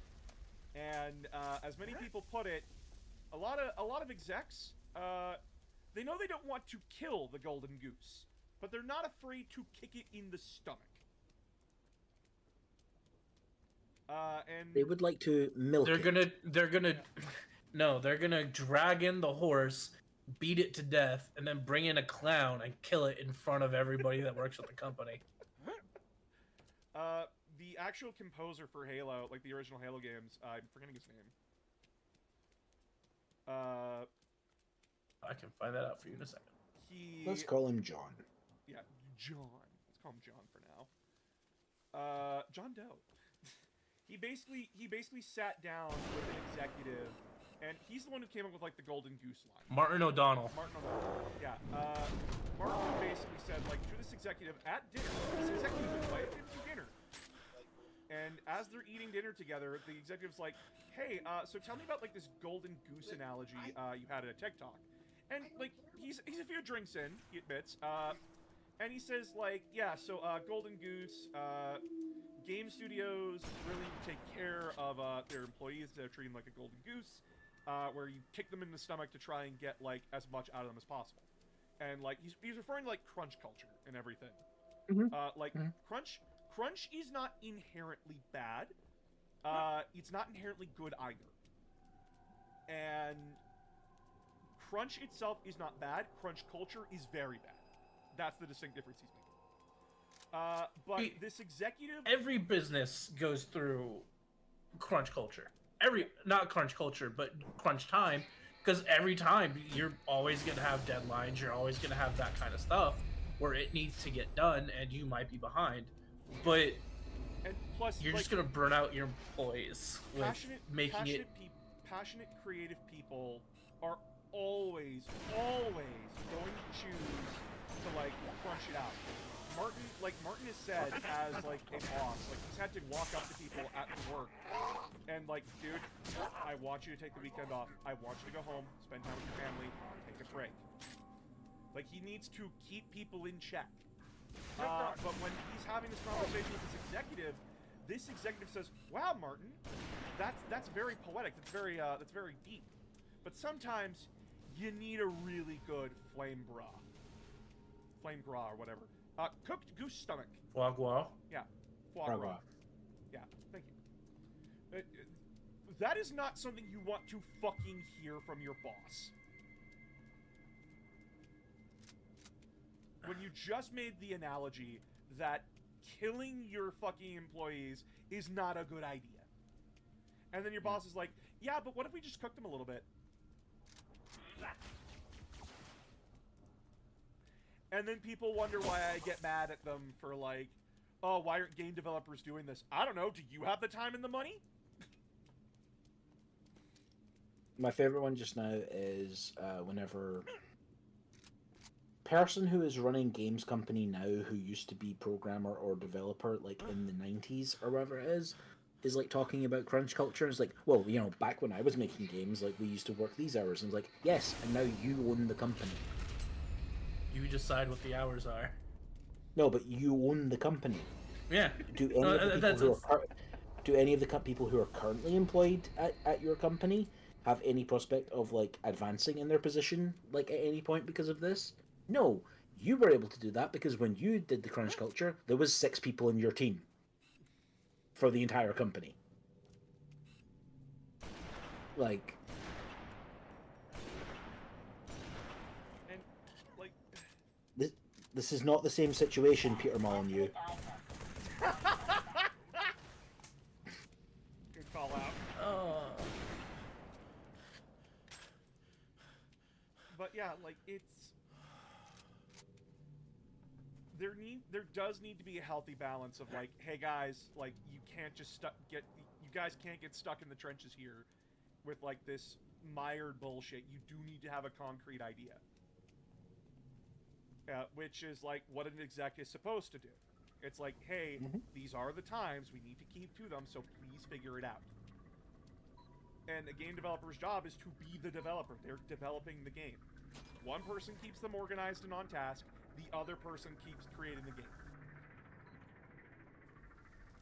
game. Another way to put it, one person focuses on the product, the other person watches after the bank account. Exactly. Because all creators are gonna, like, want to do more than what they're gonna be able to do. Yeah, that's just in the case. That's Halo just a Infinite, fact. In the case of Halo Infinite, when they brought in, like, a Bungie veteran to direct the game, he walked into the office and saw them in, like, 3 fortresses, as he put it, of, like, 3 idiots that couldn't agree.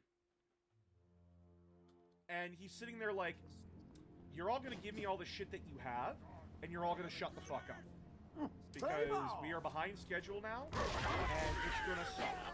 Because none of you can work together. Quick, silent, deadly. And then he's just like, okay, so why couldn't you all work together? It's just because, like, we didn't have leadership. And one person had one idea, another person had another idea, and no one wanted to work together. It was just like, good to fucking know. Come on, Trooper! Don't let the race kill And then you have things like the BioWare situation where they literally believe their games will come together via magic. these waits to kill you! Not for I mean, they do. Who said somehow that works again? out for them Who the most of the fuck time. said that their games come together by magic again? That was like, how fucked are you in the head to have said that? And believed it. Good work, Trooper. Covenant's been rolling us. Oh no, they like full on like that's apparently like full on like the corporate culture there. And I visited BioWare Sure, too. as long as I get to drive the tank. I got to see free alpha footage of Dragon Age Inquisition, and I thought BioWare was the coolest thing when I was a teenager. And then I learned about how fucked BioWare is, and I'm like, that memory's tarnished forever. Ghost is toast! Yeah! He's tearing them to pieces! And then I learned about Bungie's history, and I'm like, wow, Bungie, you're very creative and adaptive. You're so cool. Yeah, but we treat other companies like shit who just trying to do their damn job. Why? Don't touch Halo. Marines pinned down, far corner of the next plaza. But it's not your game anymore. Once you commit, don't stop moving. Let's not forget. Activision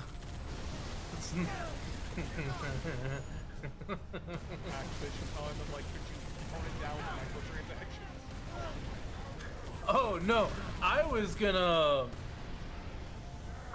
bring up Bethesda. Oh, what did Bethesda do? Lots of things. Very few of them good.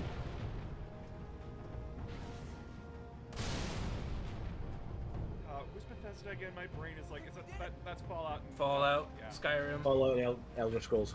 Everyone pile Brink. on. We're pushing to the rally point. Who remembers Brink? Headed in that direction. Don't worry. Lost ODST Vikings. we got. That's Bungie. That's Activision, isn't it? Lost Planet. Wait. No, they didn't do Lost Planet. Who did Lost Planet? Capcom did Lost Planet. More specifically, they hired a Canadian studio to make Head to the security guard down Boulevard. Fastest way to the rally point. I loved playing Lost Planet as a kid. Plates and a beacon on the door. I played a Let's demo go, of it. Trooper. well, like the Xbox magazine demo thing. Remember that shit? Oh my god, talk about a blast from the past.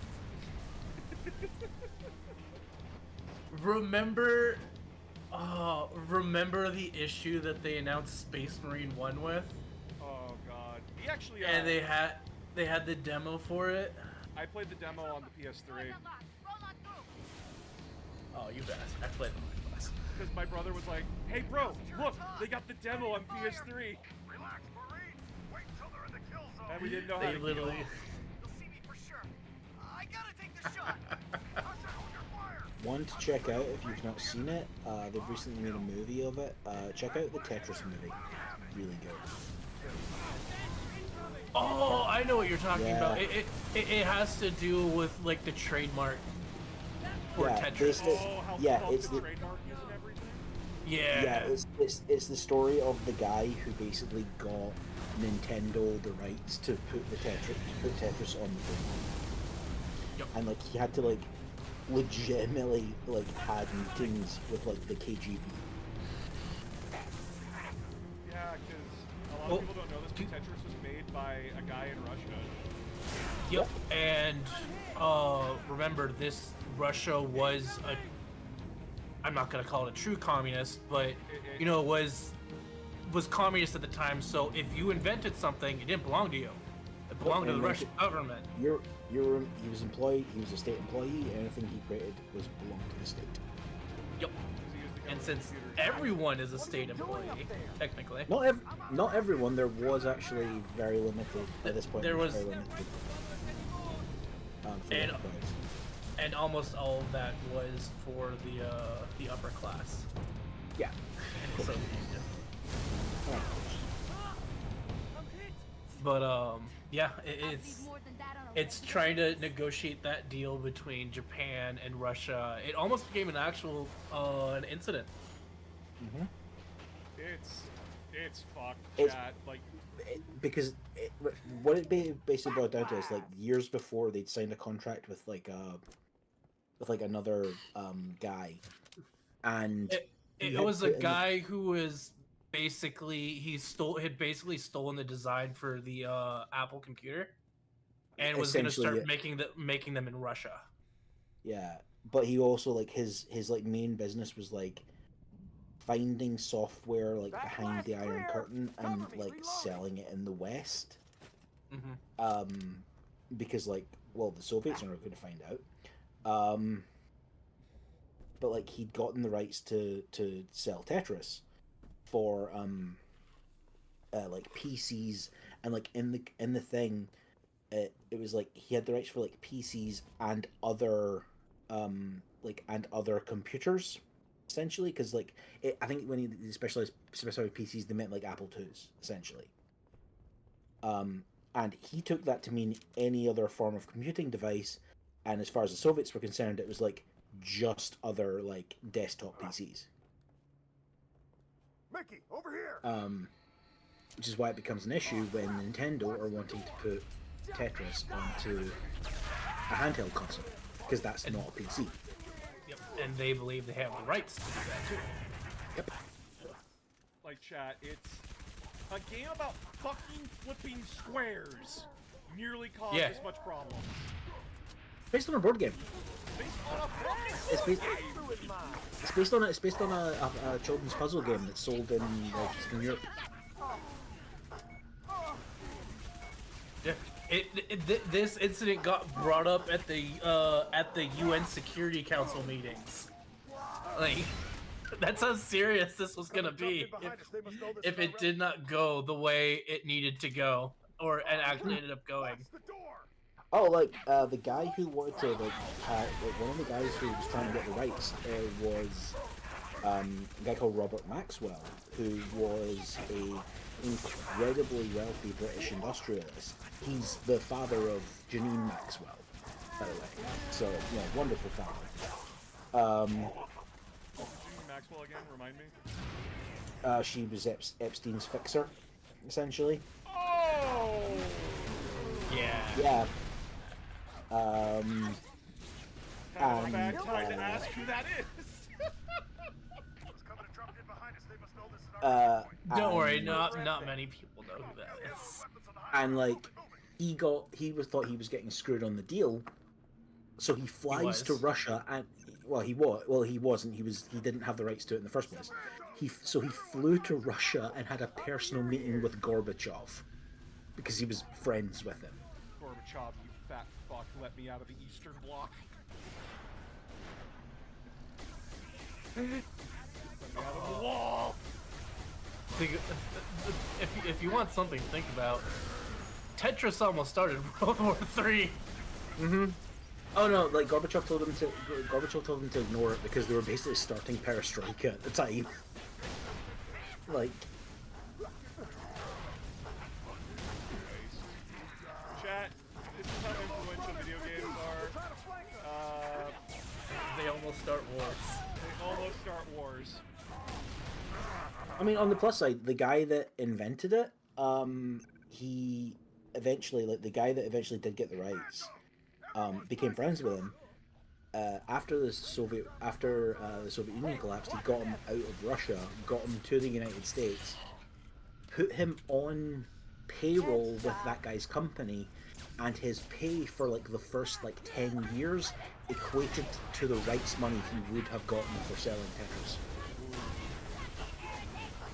Yeah. So like genuinely like the guy eventually like did well. Like, Oh, yeah, he did very well. yeah, you read the story and it's like him and the other guy who eventually does get the rights do generally come across as like the only two decent people in this whole story.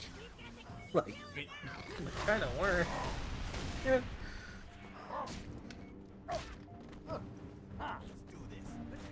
I am just like sitting One of my- completely amazed at how fucked all One of my favorite parts in that movie, and this was a true thing you had to do in the Soviet Union. So, in order to get an appointment at the main government building, you had to enter the main government building. But foreigners are not allowed to enter that building. Yep. So you can't get an appointment. Wait, how do you get an appointment? You don't. Keep it up, Mickey.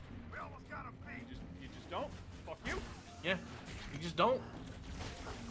Have you considered not? God. Man, everything So was if you- better if you back were a in the foreigner fucking and you 80s, needed- everyone tells me, and I'm like, you guys really started war for fucking squares. That's all I'm hear it. That's all of them. I mean, if you want my absolute favorite film, like about like weird Russian not like communist nonsense, go watch The Death of Stalin. It's absolutely hilarious. Oh my god, I am in love with that movie. It's so good. You heard from Gunny? I love that no one attempts a Russian accent at any point in it. Because they knew they couldn't. No, and well, also because it's apparently like more accurate to like what those people actually sounded like. Yeah. Like in Russian. Yeah. Like Stalin, they were really mad. The Russian government was really mad about it because they gave him Cockney accent. yeah, a Cockney accent, which is like the equivalent of the Georgian accent he really had. Yeah. I mean, the country, not well, it's now a country, but back then it wasn't. The country, not the state. For all you Americans, because I know there are some of you out there who would think the state first. I listen. It's amazing how many cities I see that just are taking names from other countries. You guys have a Berlin in fucking America, and I'm like, We have two. why?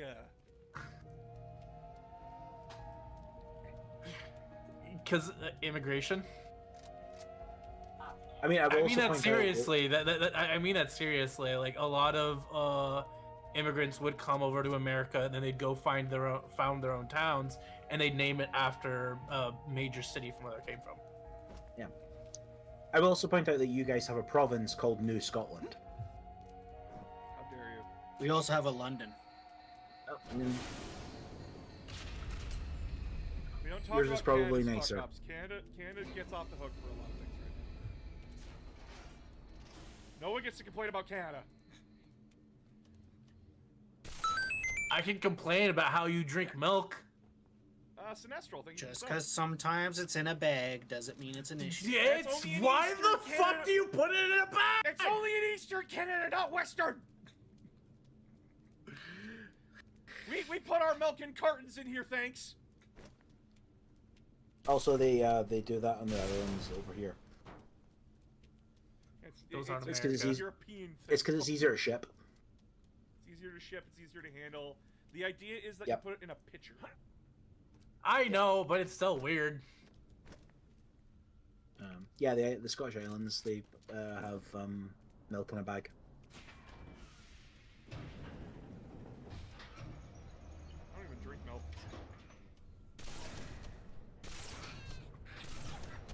I do occasionally. Very rarely now.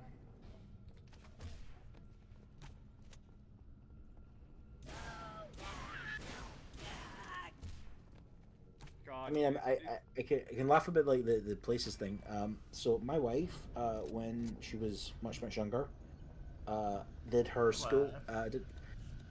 She did her when she was in school. They were doing singing performance, and she performed. And the building she performed at is called Carnegie Hall. It's by the Carnegie family. They're from that part of Scotland. They just like Arm the charges. had buildings in the UK and then went to the States and did the same there. Charged and ready.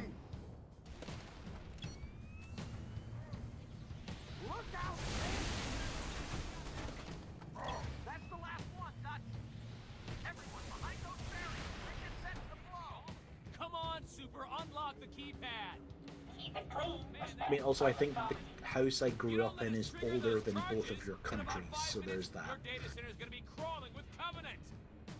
Yeah, well, you used to think asbestos was good construction material, so. Yeah, but you also can't put nice aluminum. Okay, this is something. I am pausing my game for this. Oh my god! Oh shit, that was really close. Oh my god. The word aluminum comes from alum, which was how they originally got aluminum, because you had to basically turn it into a slurry and then distill it down. That's how rare aluminum was. Aluminum used to be more expensive than gold. Man down. And so, they found a new process without the distillation. That was going to be much easier. And the British man who named it called it aluminum. It wasn't until 50 years later that another man who was a lord and not a scientist in any way, shape, or form disagreed with that because it didn't sound British enough and said it is now called aluminium. The rest of the world said, fuck you, it's aluminum. So it is. I feel like there's a sense of pettiness here.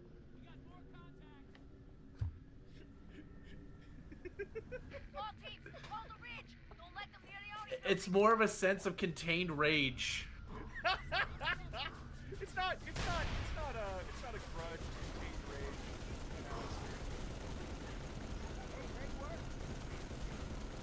So I hear what you're saying. However, it's If our the next language. words out of your mouth aren't your yes, T-Com, you're absolutely right. You changed my mind. I'm gonna call it aluminum from now on. It's not exactly that. I'm gonna quote Soviet Marvel on this one. We're British. We didn't come to nations to learn how you say it. You're the ones who came up with it. Yeah, but the Lord outranked him.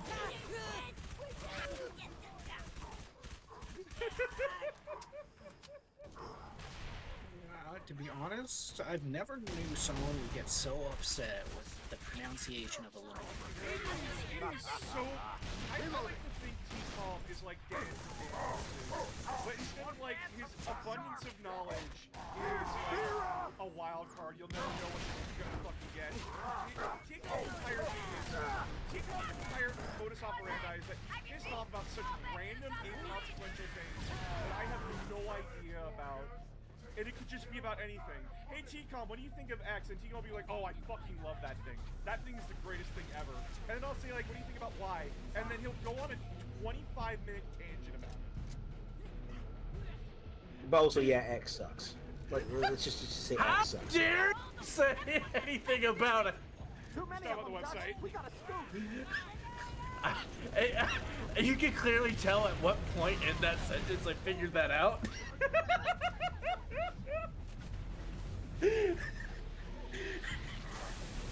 I hate when you use like, oh, X as an example anymore. Fucking Musk. Oh, this sucks. Don't worry, his stock is doing great. Oh yeah, that's hilarious. Tesla stock. It rose by 0.35% today and then dropped.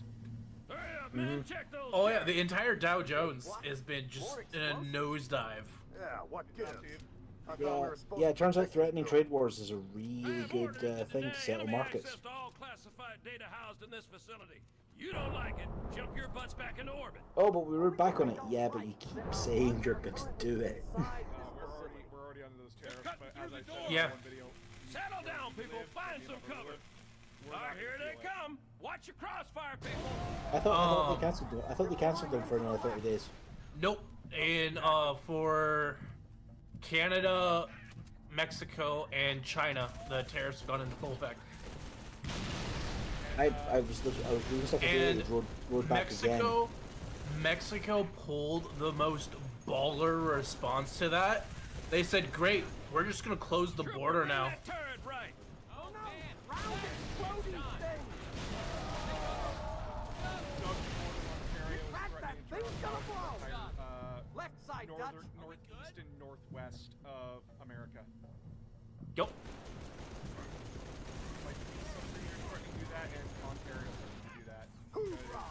Yeah. Don't they control like the giant fucking oil pipeline as well? Like, Where's Yeah, that 50? We got yep. hostiles, Shut that down, right? too. nice. And I'm like, cool, if we stop trying to fucking do it, but like, hey,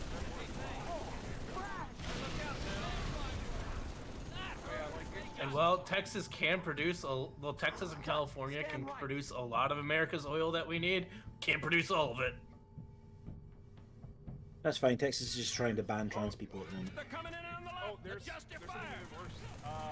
We're gonna no, like,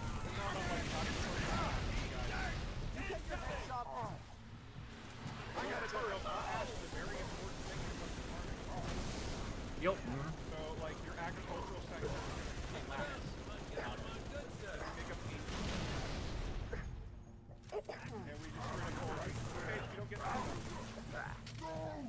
Mike, Foxtrot is Foxtrotted. Reloading. Emperor Nero is going to learn real quick. Then they also announced like targeted ones, like targeting like Musk and stuff and like his businesses. Like they're actually like, turning off like Starlink and stuff. Oh, 120 Starlink satellites just fell out of orbit. Randomly. Yes. I don't know how you lose 120 satellites. I do There was not know 120 up there. Yeah. I do not know how you lose that many. Oh, what a throw! Well, I mean, he can just put them back up with like his rockets. Oh wait, those keep blowing up. Just got chewed out by that one by the American government, so that was funny. Frag out! What a throw!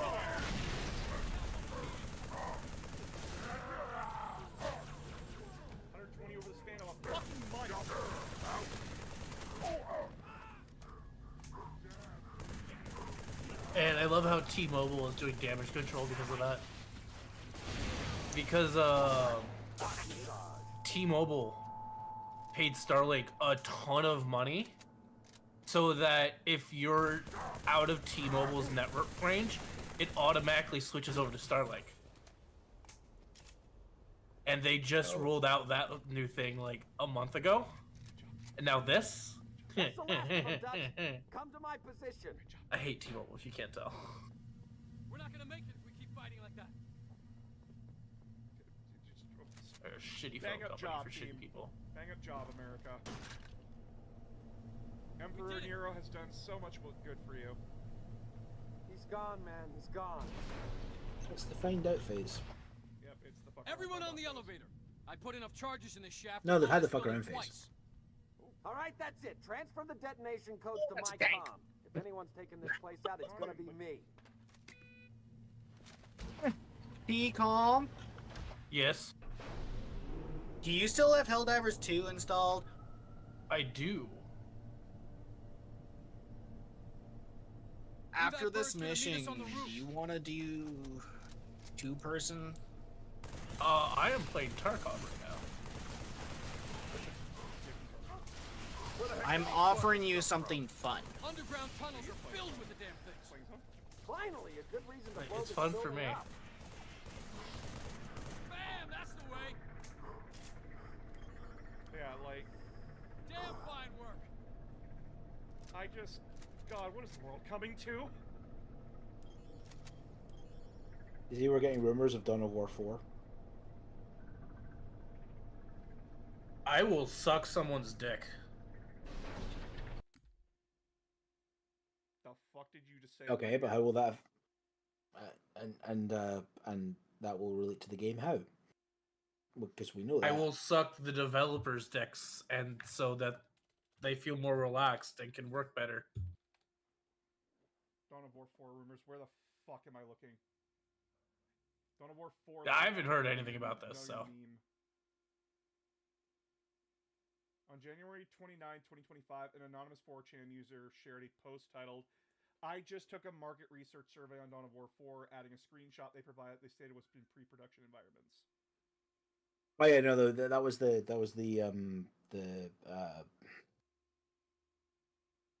yeah, there was a market research thing for Rogue Trader. Yeah,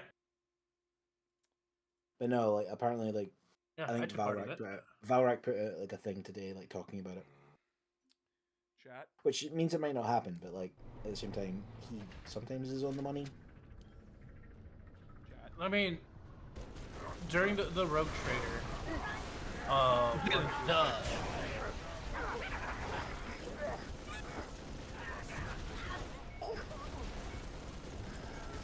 You're saying? sorry, I was killing Scav. What was I saying?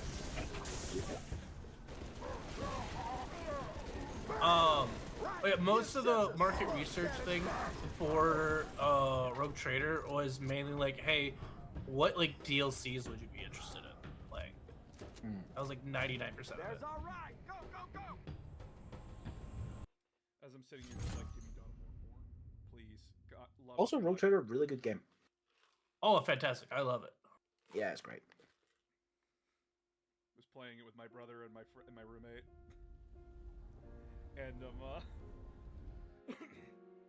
we walked into the cult place. Like we were in like the city, right? In like the first chapter, just kind of wandering around and doing stuff. We walked into the area with like an hour, like the fucking chaos lens, with like 20 cultists, and we're like, oh, we can take this. We can take this. 3 of them spawn instantly. We're like, we can't do this. We can't do this. We can't do this. Someone lied to us, Hello, Sarah. and it clearly was ourselves. Man, all we have to do is believe in ourselves. Why should I believe in the guy who got me into this situation?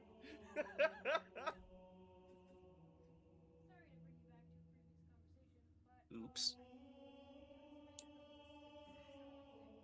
For the rest of the audience, for all you Americans, making you all aware, there is currently a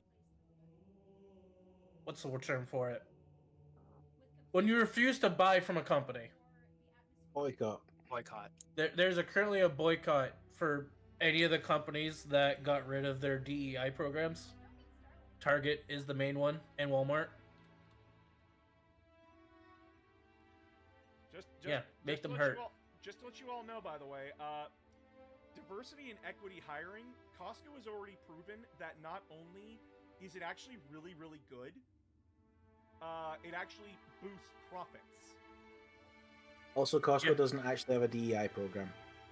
It's just that they hire people that are good for the fucking job. Yeah. Because DEI, for a lot of people, is just racist code for I don't want to hire people of color. Oh. Because I want my piece of shit son who's useless at fucking everything to take the job instead of the very skilled, very talented individual. Yeah. Yeah, they still have to be able to do. They still have to be able to do the job. That's the.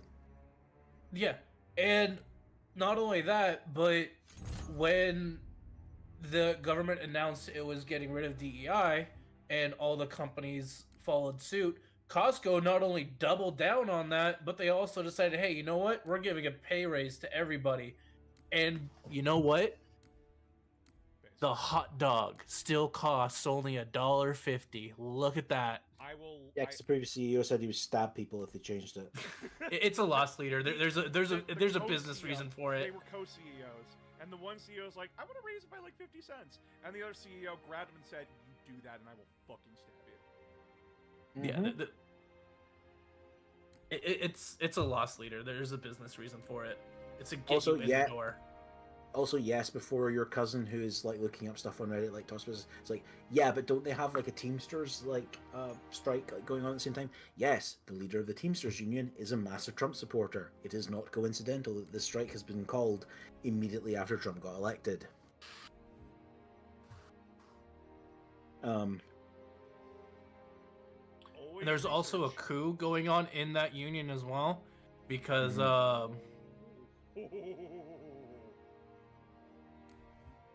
there's a coup going on because the leader, the Trump supporter, wants to get rid of the union and disband it. Yeah. Which you should not have the person that wants to disband your union as your president. Just saying, chat, America is fucked, and I'm just watching the fire, and I'm like sitting here like, why are you guys apologizing to me? Like, please stop. You guys are the ones actually in trouble, not me. Please. I love my No. American friends. I care about them very much. But the fact that you fuckers are just like, nah, I'm going to apologize to you. And I'm like, you don't need to. You don't. I get it. Just like, be safe. Please, for the love of God.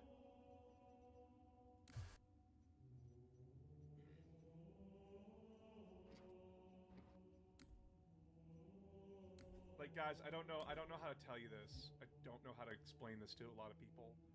But, like, you made people in Canada like Trudeau again. That's how fucked this is. I need you all to understand that. Yeah, because I turned off the game.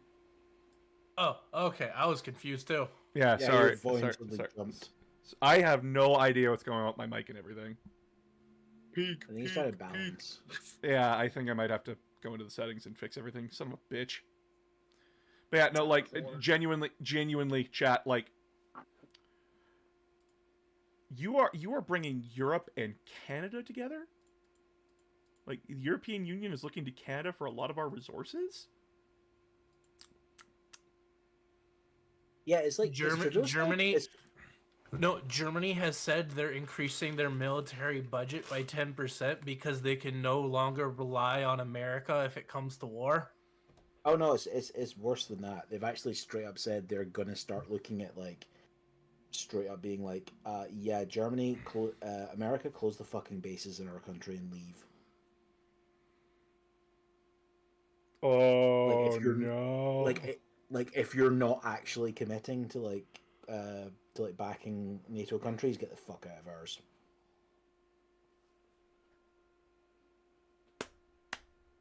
Emperor Nero. All he's missing is the naked statue. I mean, he got that in the AI Gaza video, didn't he? Oh right, son of a bitch! Video. The bearded belly dancers. Oh my god, that video. Clearly, no one checked that before they posted it, and it's great. Oh No. god. This is why chat, just looking at America, one, this is why fascist populism doesn't work. Two, this is why you don't let billionaires run anything. This is why you don't have billionaires in the first place.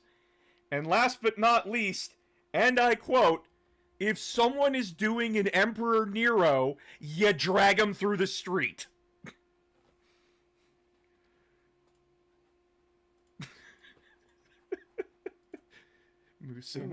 Mussolini, where are you? Here I am, dragged through the streets. That's the darkest song I know.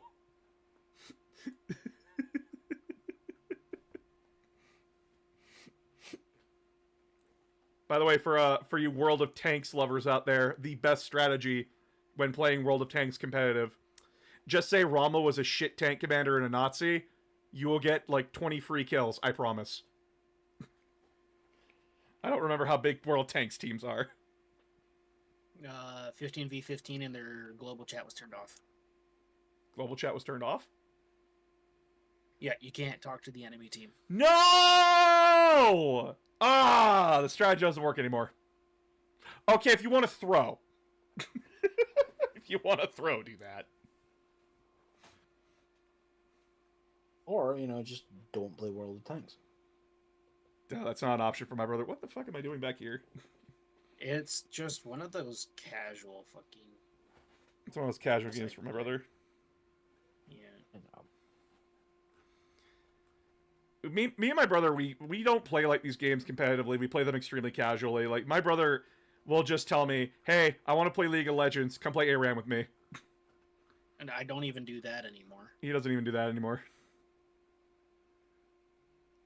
Also, BlackRock apparently bought the ports on the other side of the Panama Canal. Oh, good. Who's BlackRock again? Mercenary army.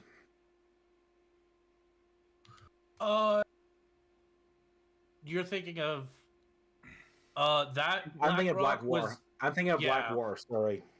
Yeah, Blackwater is no longer a company anymore. Oh, they don't. Okay.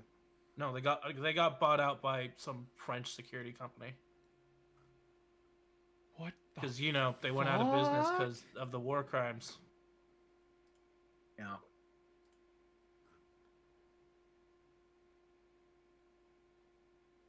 That's an aspect of 40K that we don't get, but must exist.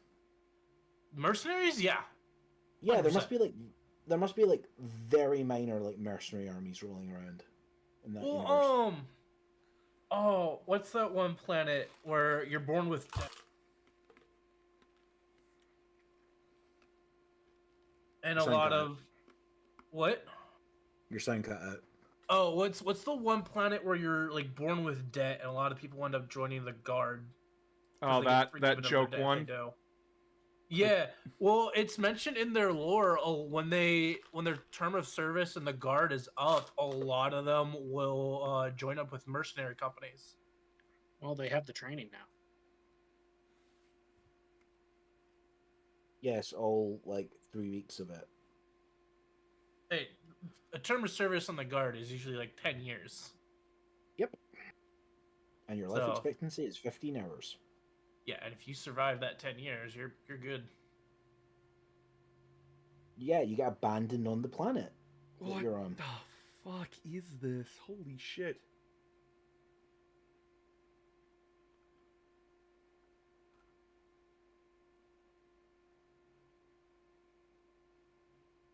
Is this a good thing that they did this? I can't tell. What? That BlackRock bought those two ports. No, probably not.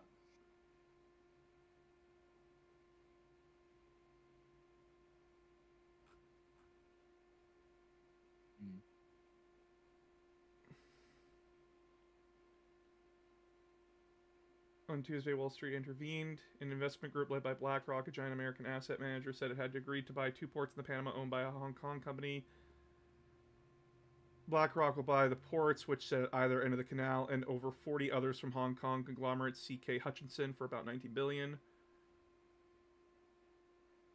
It charged too much. He contends the deal greatly released pressure on Panama, political analyst said. It is an elegant off-ramp for what looked like to be an unsolvable crisis. Or it wasn't unsolvable. How about the fucking guy either shows proof or shuts the fuck up? Yeah, no, that's a bad thing. Okay. Good to know. No, you can't tell him the truth, otherwise you get kicked out of the White House.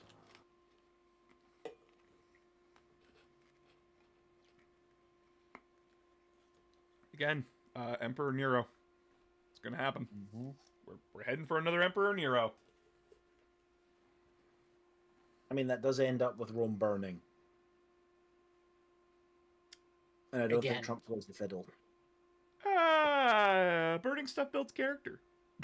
Or gets drunk, because apparently he's actually a teetotaler. A what? Yeah. Yeah, Trump's apparently teetotal. What does that mean again? He doesn't drink alcohol. Oh. Doesn't drink, doesn't do any drugs, doesn't smoke, doesn't do anything like that. Nope. Which I was very surprised to hear. Binges out on fast food, apparently. He's like one of the... How is he not dead from a heart attack, genuinely? He's rich. I hate this. He's not even rich. He's speculative. It's speculative. I mean, yeah. I hate this. It's speculative. It's worthless. Hey, maybe you stop talking about this? I'm sorry. Just my brain is like, this is worthless. Stop asking those questions, because then the entire stock market tends to crash after those questions start getting asked. How dare you ask about speculation? How dare you question how we do things? But it's stupid. Why are you doing it this way? If it proves that it makes value, then it's valuable. If it's speculative value, it's worthless. It's Schrodinger's money. All right, well, bye guys. Bye, Blade. I'll be ending stream right away here. But yeah, I just like. Announcer mad. Announcer hate this. Oh, bro. There is some bigger news. Do you want some big ass action figure of Alfarius? Oh yeah, Bro? it looks sweet. Bro? Oh, you're talking to me. Yeah, I'm talking to you. Do you see another brother here? I don't know. Could have been something else Well, entirely. look You here, don't know buddy. what color my skin is. Look here, buddy. Look at my stream. I'm watching your stream. It's like a full Gundam model of your boy. It's not up on stream. That it Yeah, should. It's up on stream now. Oh, okay. Quit lying to us. And it's not just him either. It's an infiltrator with a shotgun, a saboteur, and then you also get a dreadnought. Oh, Isn't so that it's cool? 3 versions of Alfarius. So it's 3 versions of Alfarius. Ah, yes, Worth 3 versions. How do you feel that they picked a dreadnought you and not a live you? It's like I mean, that Dragon. one's technically. That one's technically Omegon. Are you sure it's not Omegon? I'm pretty sure because Omegon got his head ripped off. Isn't the implication that it's actually Alfarius that got his head ripped off and Omegon is the one that's left? No, because they switched because names. that's what it was originally, and then they mentioned that they traded names. In the Alfarius book, which again, take it with a grain of salt, but they do say in that book, like, they traded names. Which, again, they tell you, trust nothing that's said in this book. Yeah, he straight up says at the start, "I am lying to you." Which is just like, great, so this book was a waste of my goddamn time, and it's like, no, there's truth within the, like, the best lie is the one with, like, truth in it. So, like, it's kind of that one thing where it's like they're having their cake and they're eating it too. Yeah, also I think is Oculus Imperia said that basically reading Alpha Legion background in fiction is like a litmus test for whether you were able to actually engage with 40k background. Because, like, if you need to know, like, what is true, you are not going to get on with this setting. Yeah. Like, Alpha Legion is the best example of just, like, you either get what 40k is, or you are an easily led sheep. mm-hmm. You're the exact thing that 40k is making fun of. Question everything, don't believe everything. Everything is true, even the stuff that contradicts. Like, in Nakaman Gauntlet right now, like, they straight up believe Marnius Calgar is dead. Like, by Nakaman Gauntlet logic, Marnius should not be popping up in Space Marine 2. Mm-hmm. And it's just I think there's like 3 different war zones going on currently that are waiting for Gilliman to arrive and reinforce them, and all of them think he's going there. even though it's very clear he's heading to Imperial Nihilus. Because that's what happened at the end of Godblight.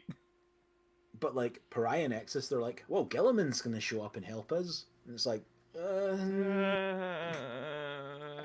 Which, with him going to Imperial Nihilus, has the Custodians freaking out, because they're like, but Tyranids, Terra, help!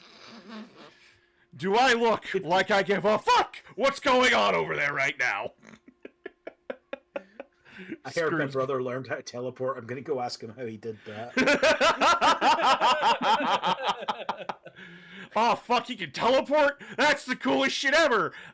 How do I do that? Fucking first conversation they have in like 10 millennia. Lionel Johnson's about ready to be like, Gullyman, I have learned my lesson. I have become a better man. I have become a better leader and everything. Gullyman's like, okay, good, awesome. How do you teleport? How do we leave?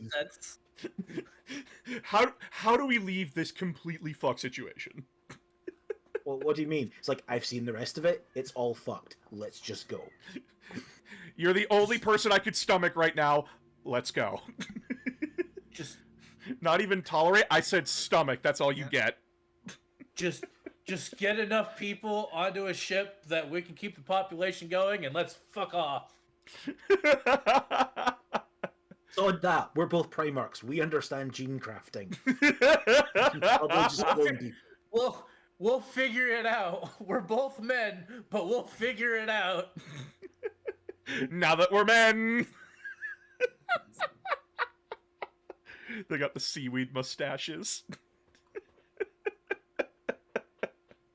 Wait, who would be Patrick and who would be SpongeBob in this situation out of the two? Oh God. Lion is definitely Patrick. Oh yeah, nah, I was stupid for asking that because he's an idiot. He's an idiot in every way that matters, but he's a genius in every way that doesn't. No, this is Patrick. Oh God, you're right. Just that quote alone is enough to get me to go, that's Lion.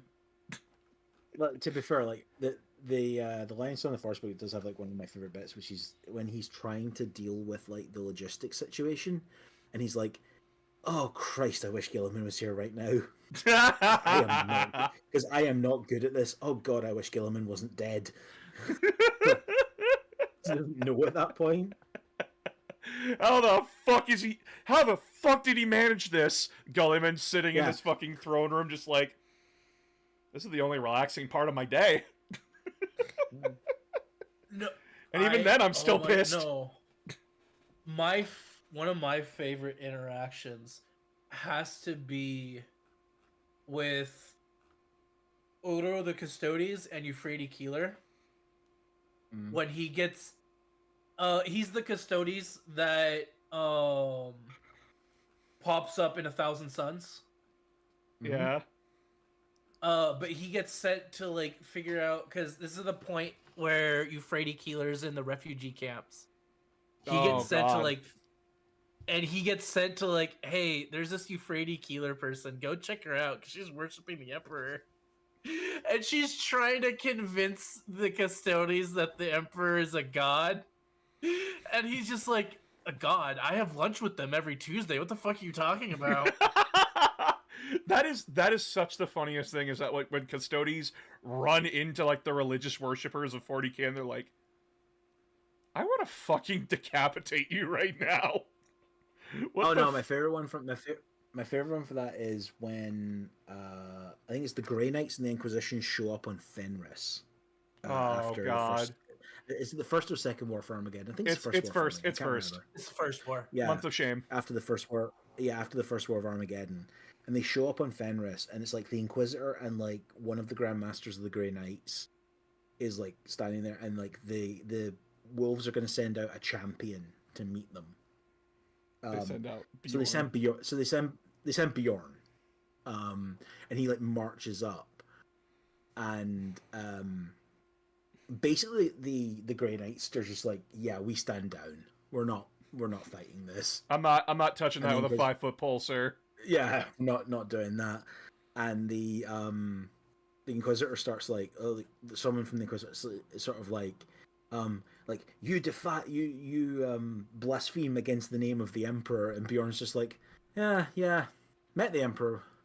I met the Emperor, you know. I pissed next to him at one point. Yeah, I pissed next to him at one point. Fucking, it is so funny every time like a 30K person runs into a 40K person. And it's just like, what the fuck are you on about? I will always love Gulliman's reaction of just like sitting on the throne and like he's being praised as a god, and he's just like, I want to fucking die. I want to fucking die. I want to fucking die. This is stupid. This is stupid as shit. All these people are dumb as fuck. I want to die. We There should also have is that problem of like, oh god, I hate that Eldar was right. when you're sitting there going, oh, I hate that the alien was right. Like, Good shit. well, I mean, at least he's not a half Eldar Ultramarine librarian anymore. Oh Like he my originally was. god! Good shit. Why do you have to keep every time I forget and purge that from my mind? You have to bring it up. Oh no, I can send you the White Dwarf article with that. Yeah, I from it. know. I know. I have it. I have that issue as a scanned PDF. Yeah, actually, it's got way more than that. There's a Ultramarine apothecary who is obsessed with chainswords. Like that's his character trait. That's it. That's his character. What is his entire character? It's also the article that He's talks just about how autistic about chainswords. yeah, it's also the article that talks about how the Ultramarines are the second chapter to be referred to as the 13th chapter. Because the first one turned traitor and then they were wiped out and replaced, and the Ultramarines replaced them. What? It's like, where is that in the lore? Like, stuff from Rogue Trader keeps popping up. Yeah. Yeah, the Ultramarines aren't like first founding chapter originally. Oh, I know that. It was the Rainbow Warriors, I think they replaced. No, the Rainbow Warriors are still around. All of the ones from the Rogue Trader Space Marine chapter image are still around for like all of Rogue Trader. It's not until like second edition that Rainbow Warriors get wiped out. And replaced with, I think it's the Storm Guardians, who have a mysteriously similar looking symbol. I know who you're talking about. It's not the Storm Guardians. What is it called? Storm Giants? It's Storm Maybe something.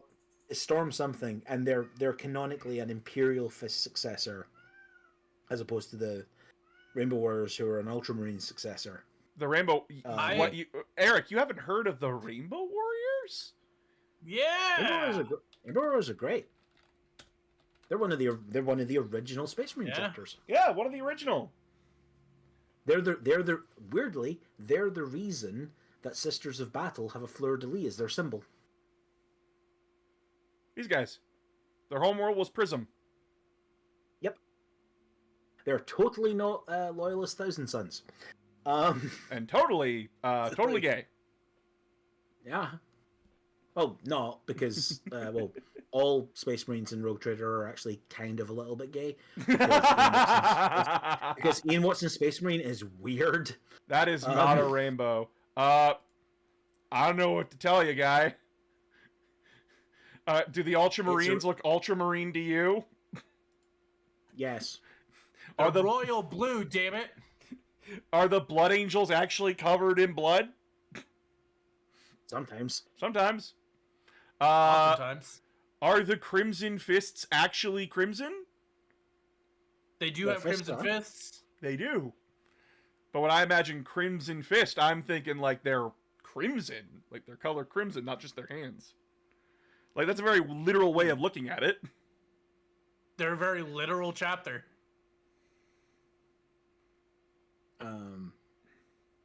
I mean, there's also like the Rogue Trader era Salamander's color scheme, which is just horrific.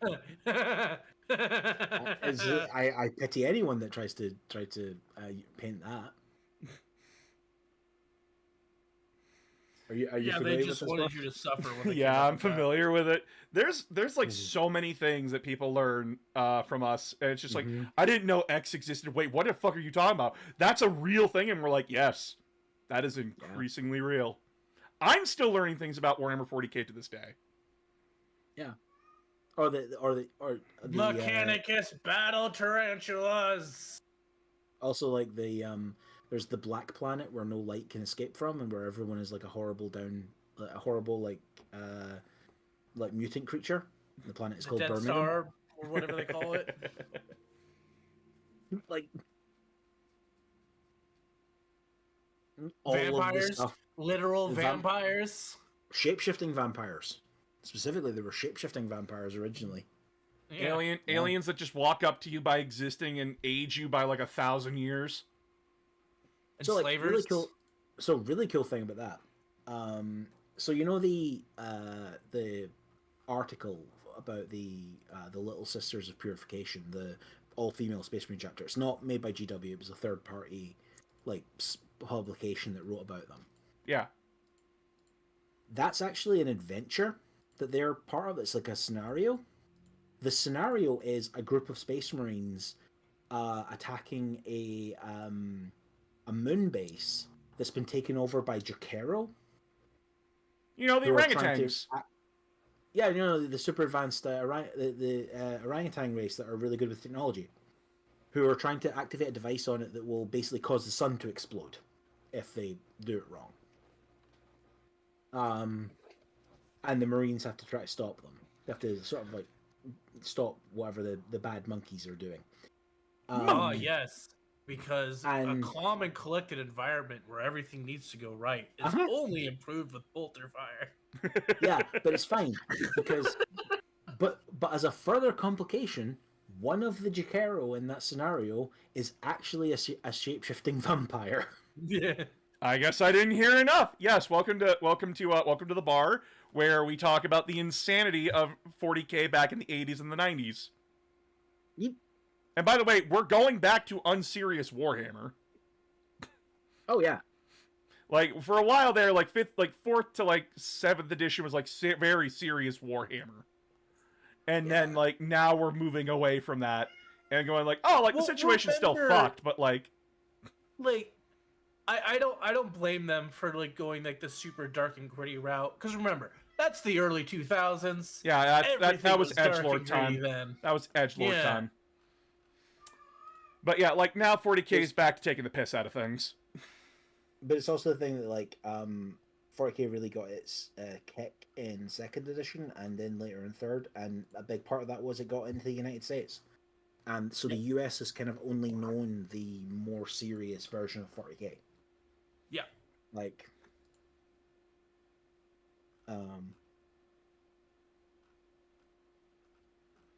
And also remember the UK GW didn't time their releases. They would just let it go out.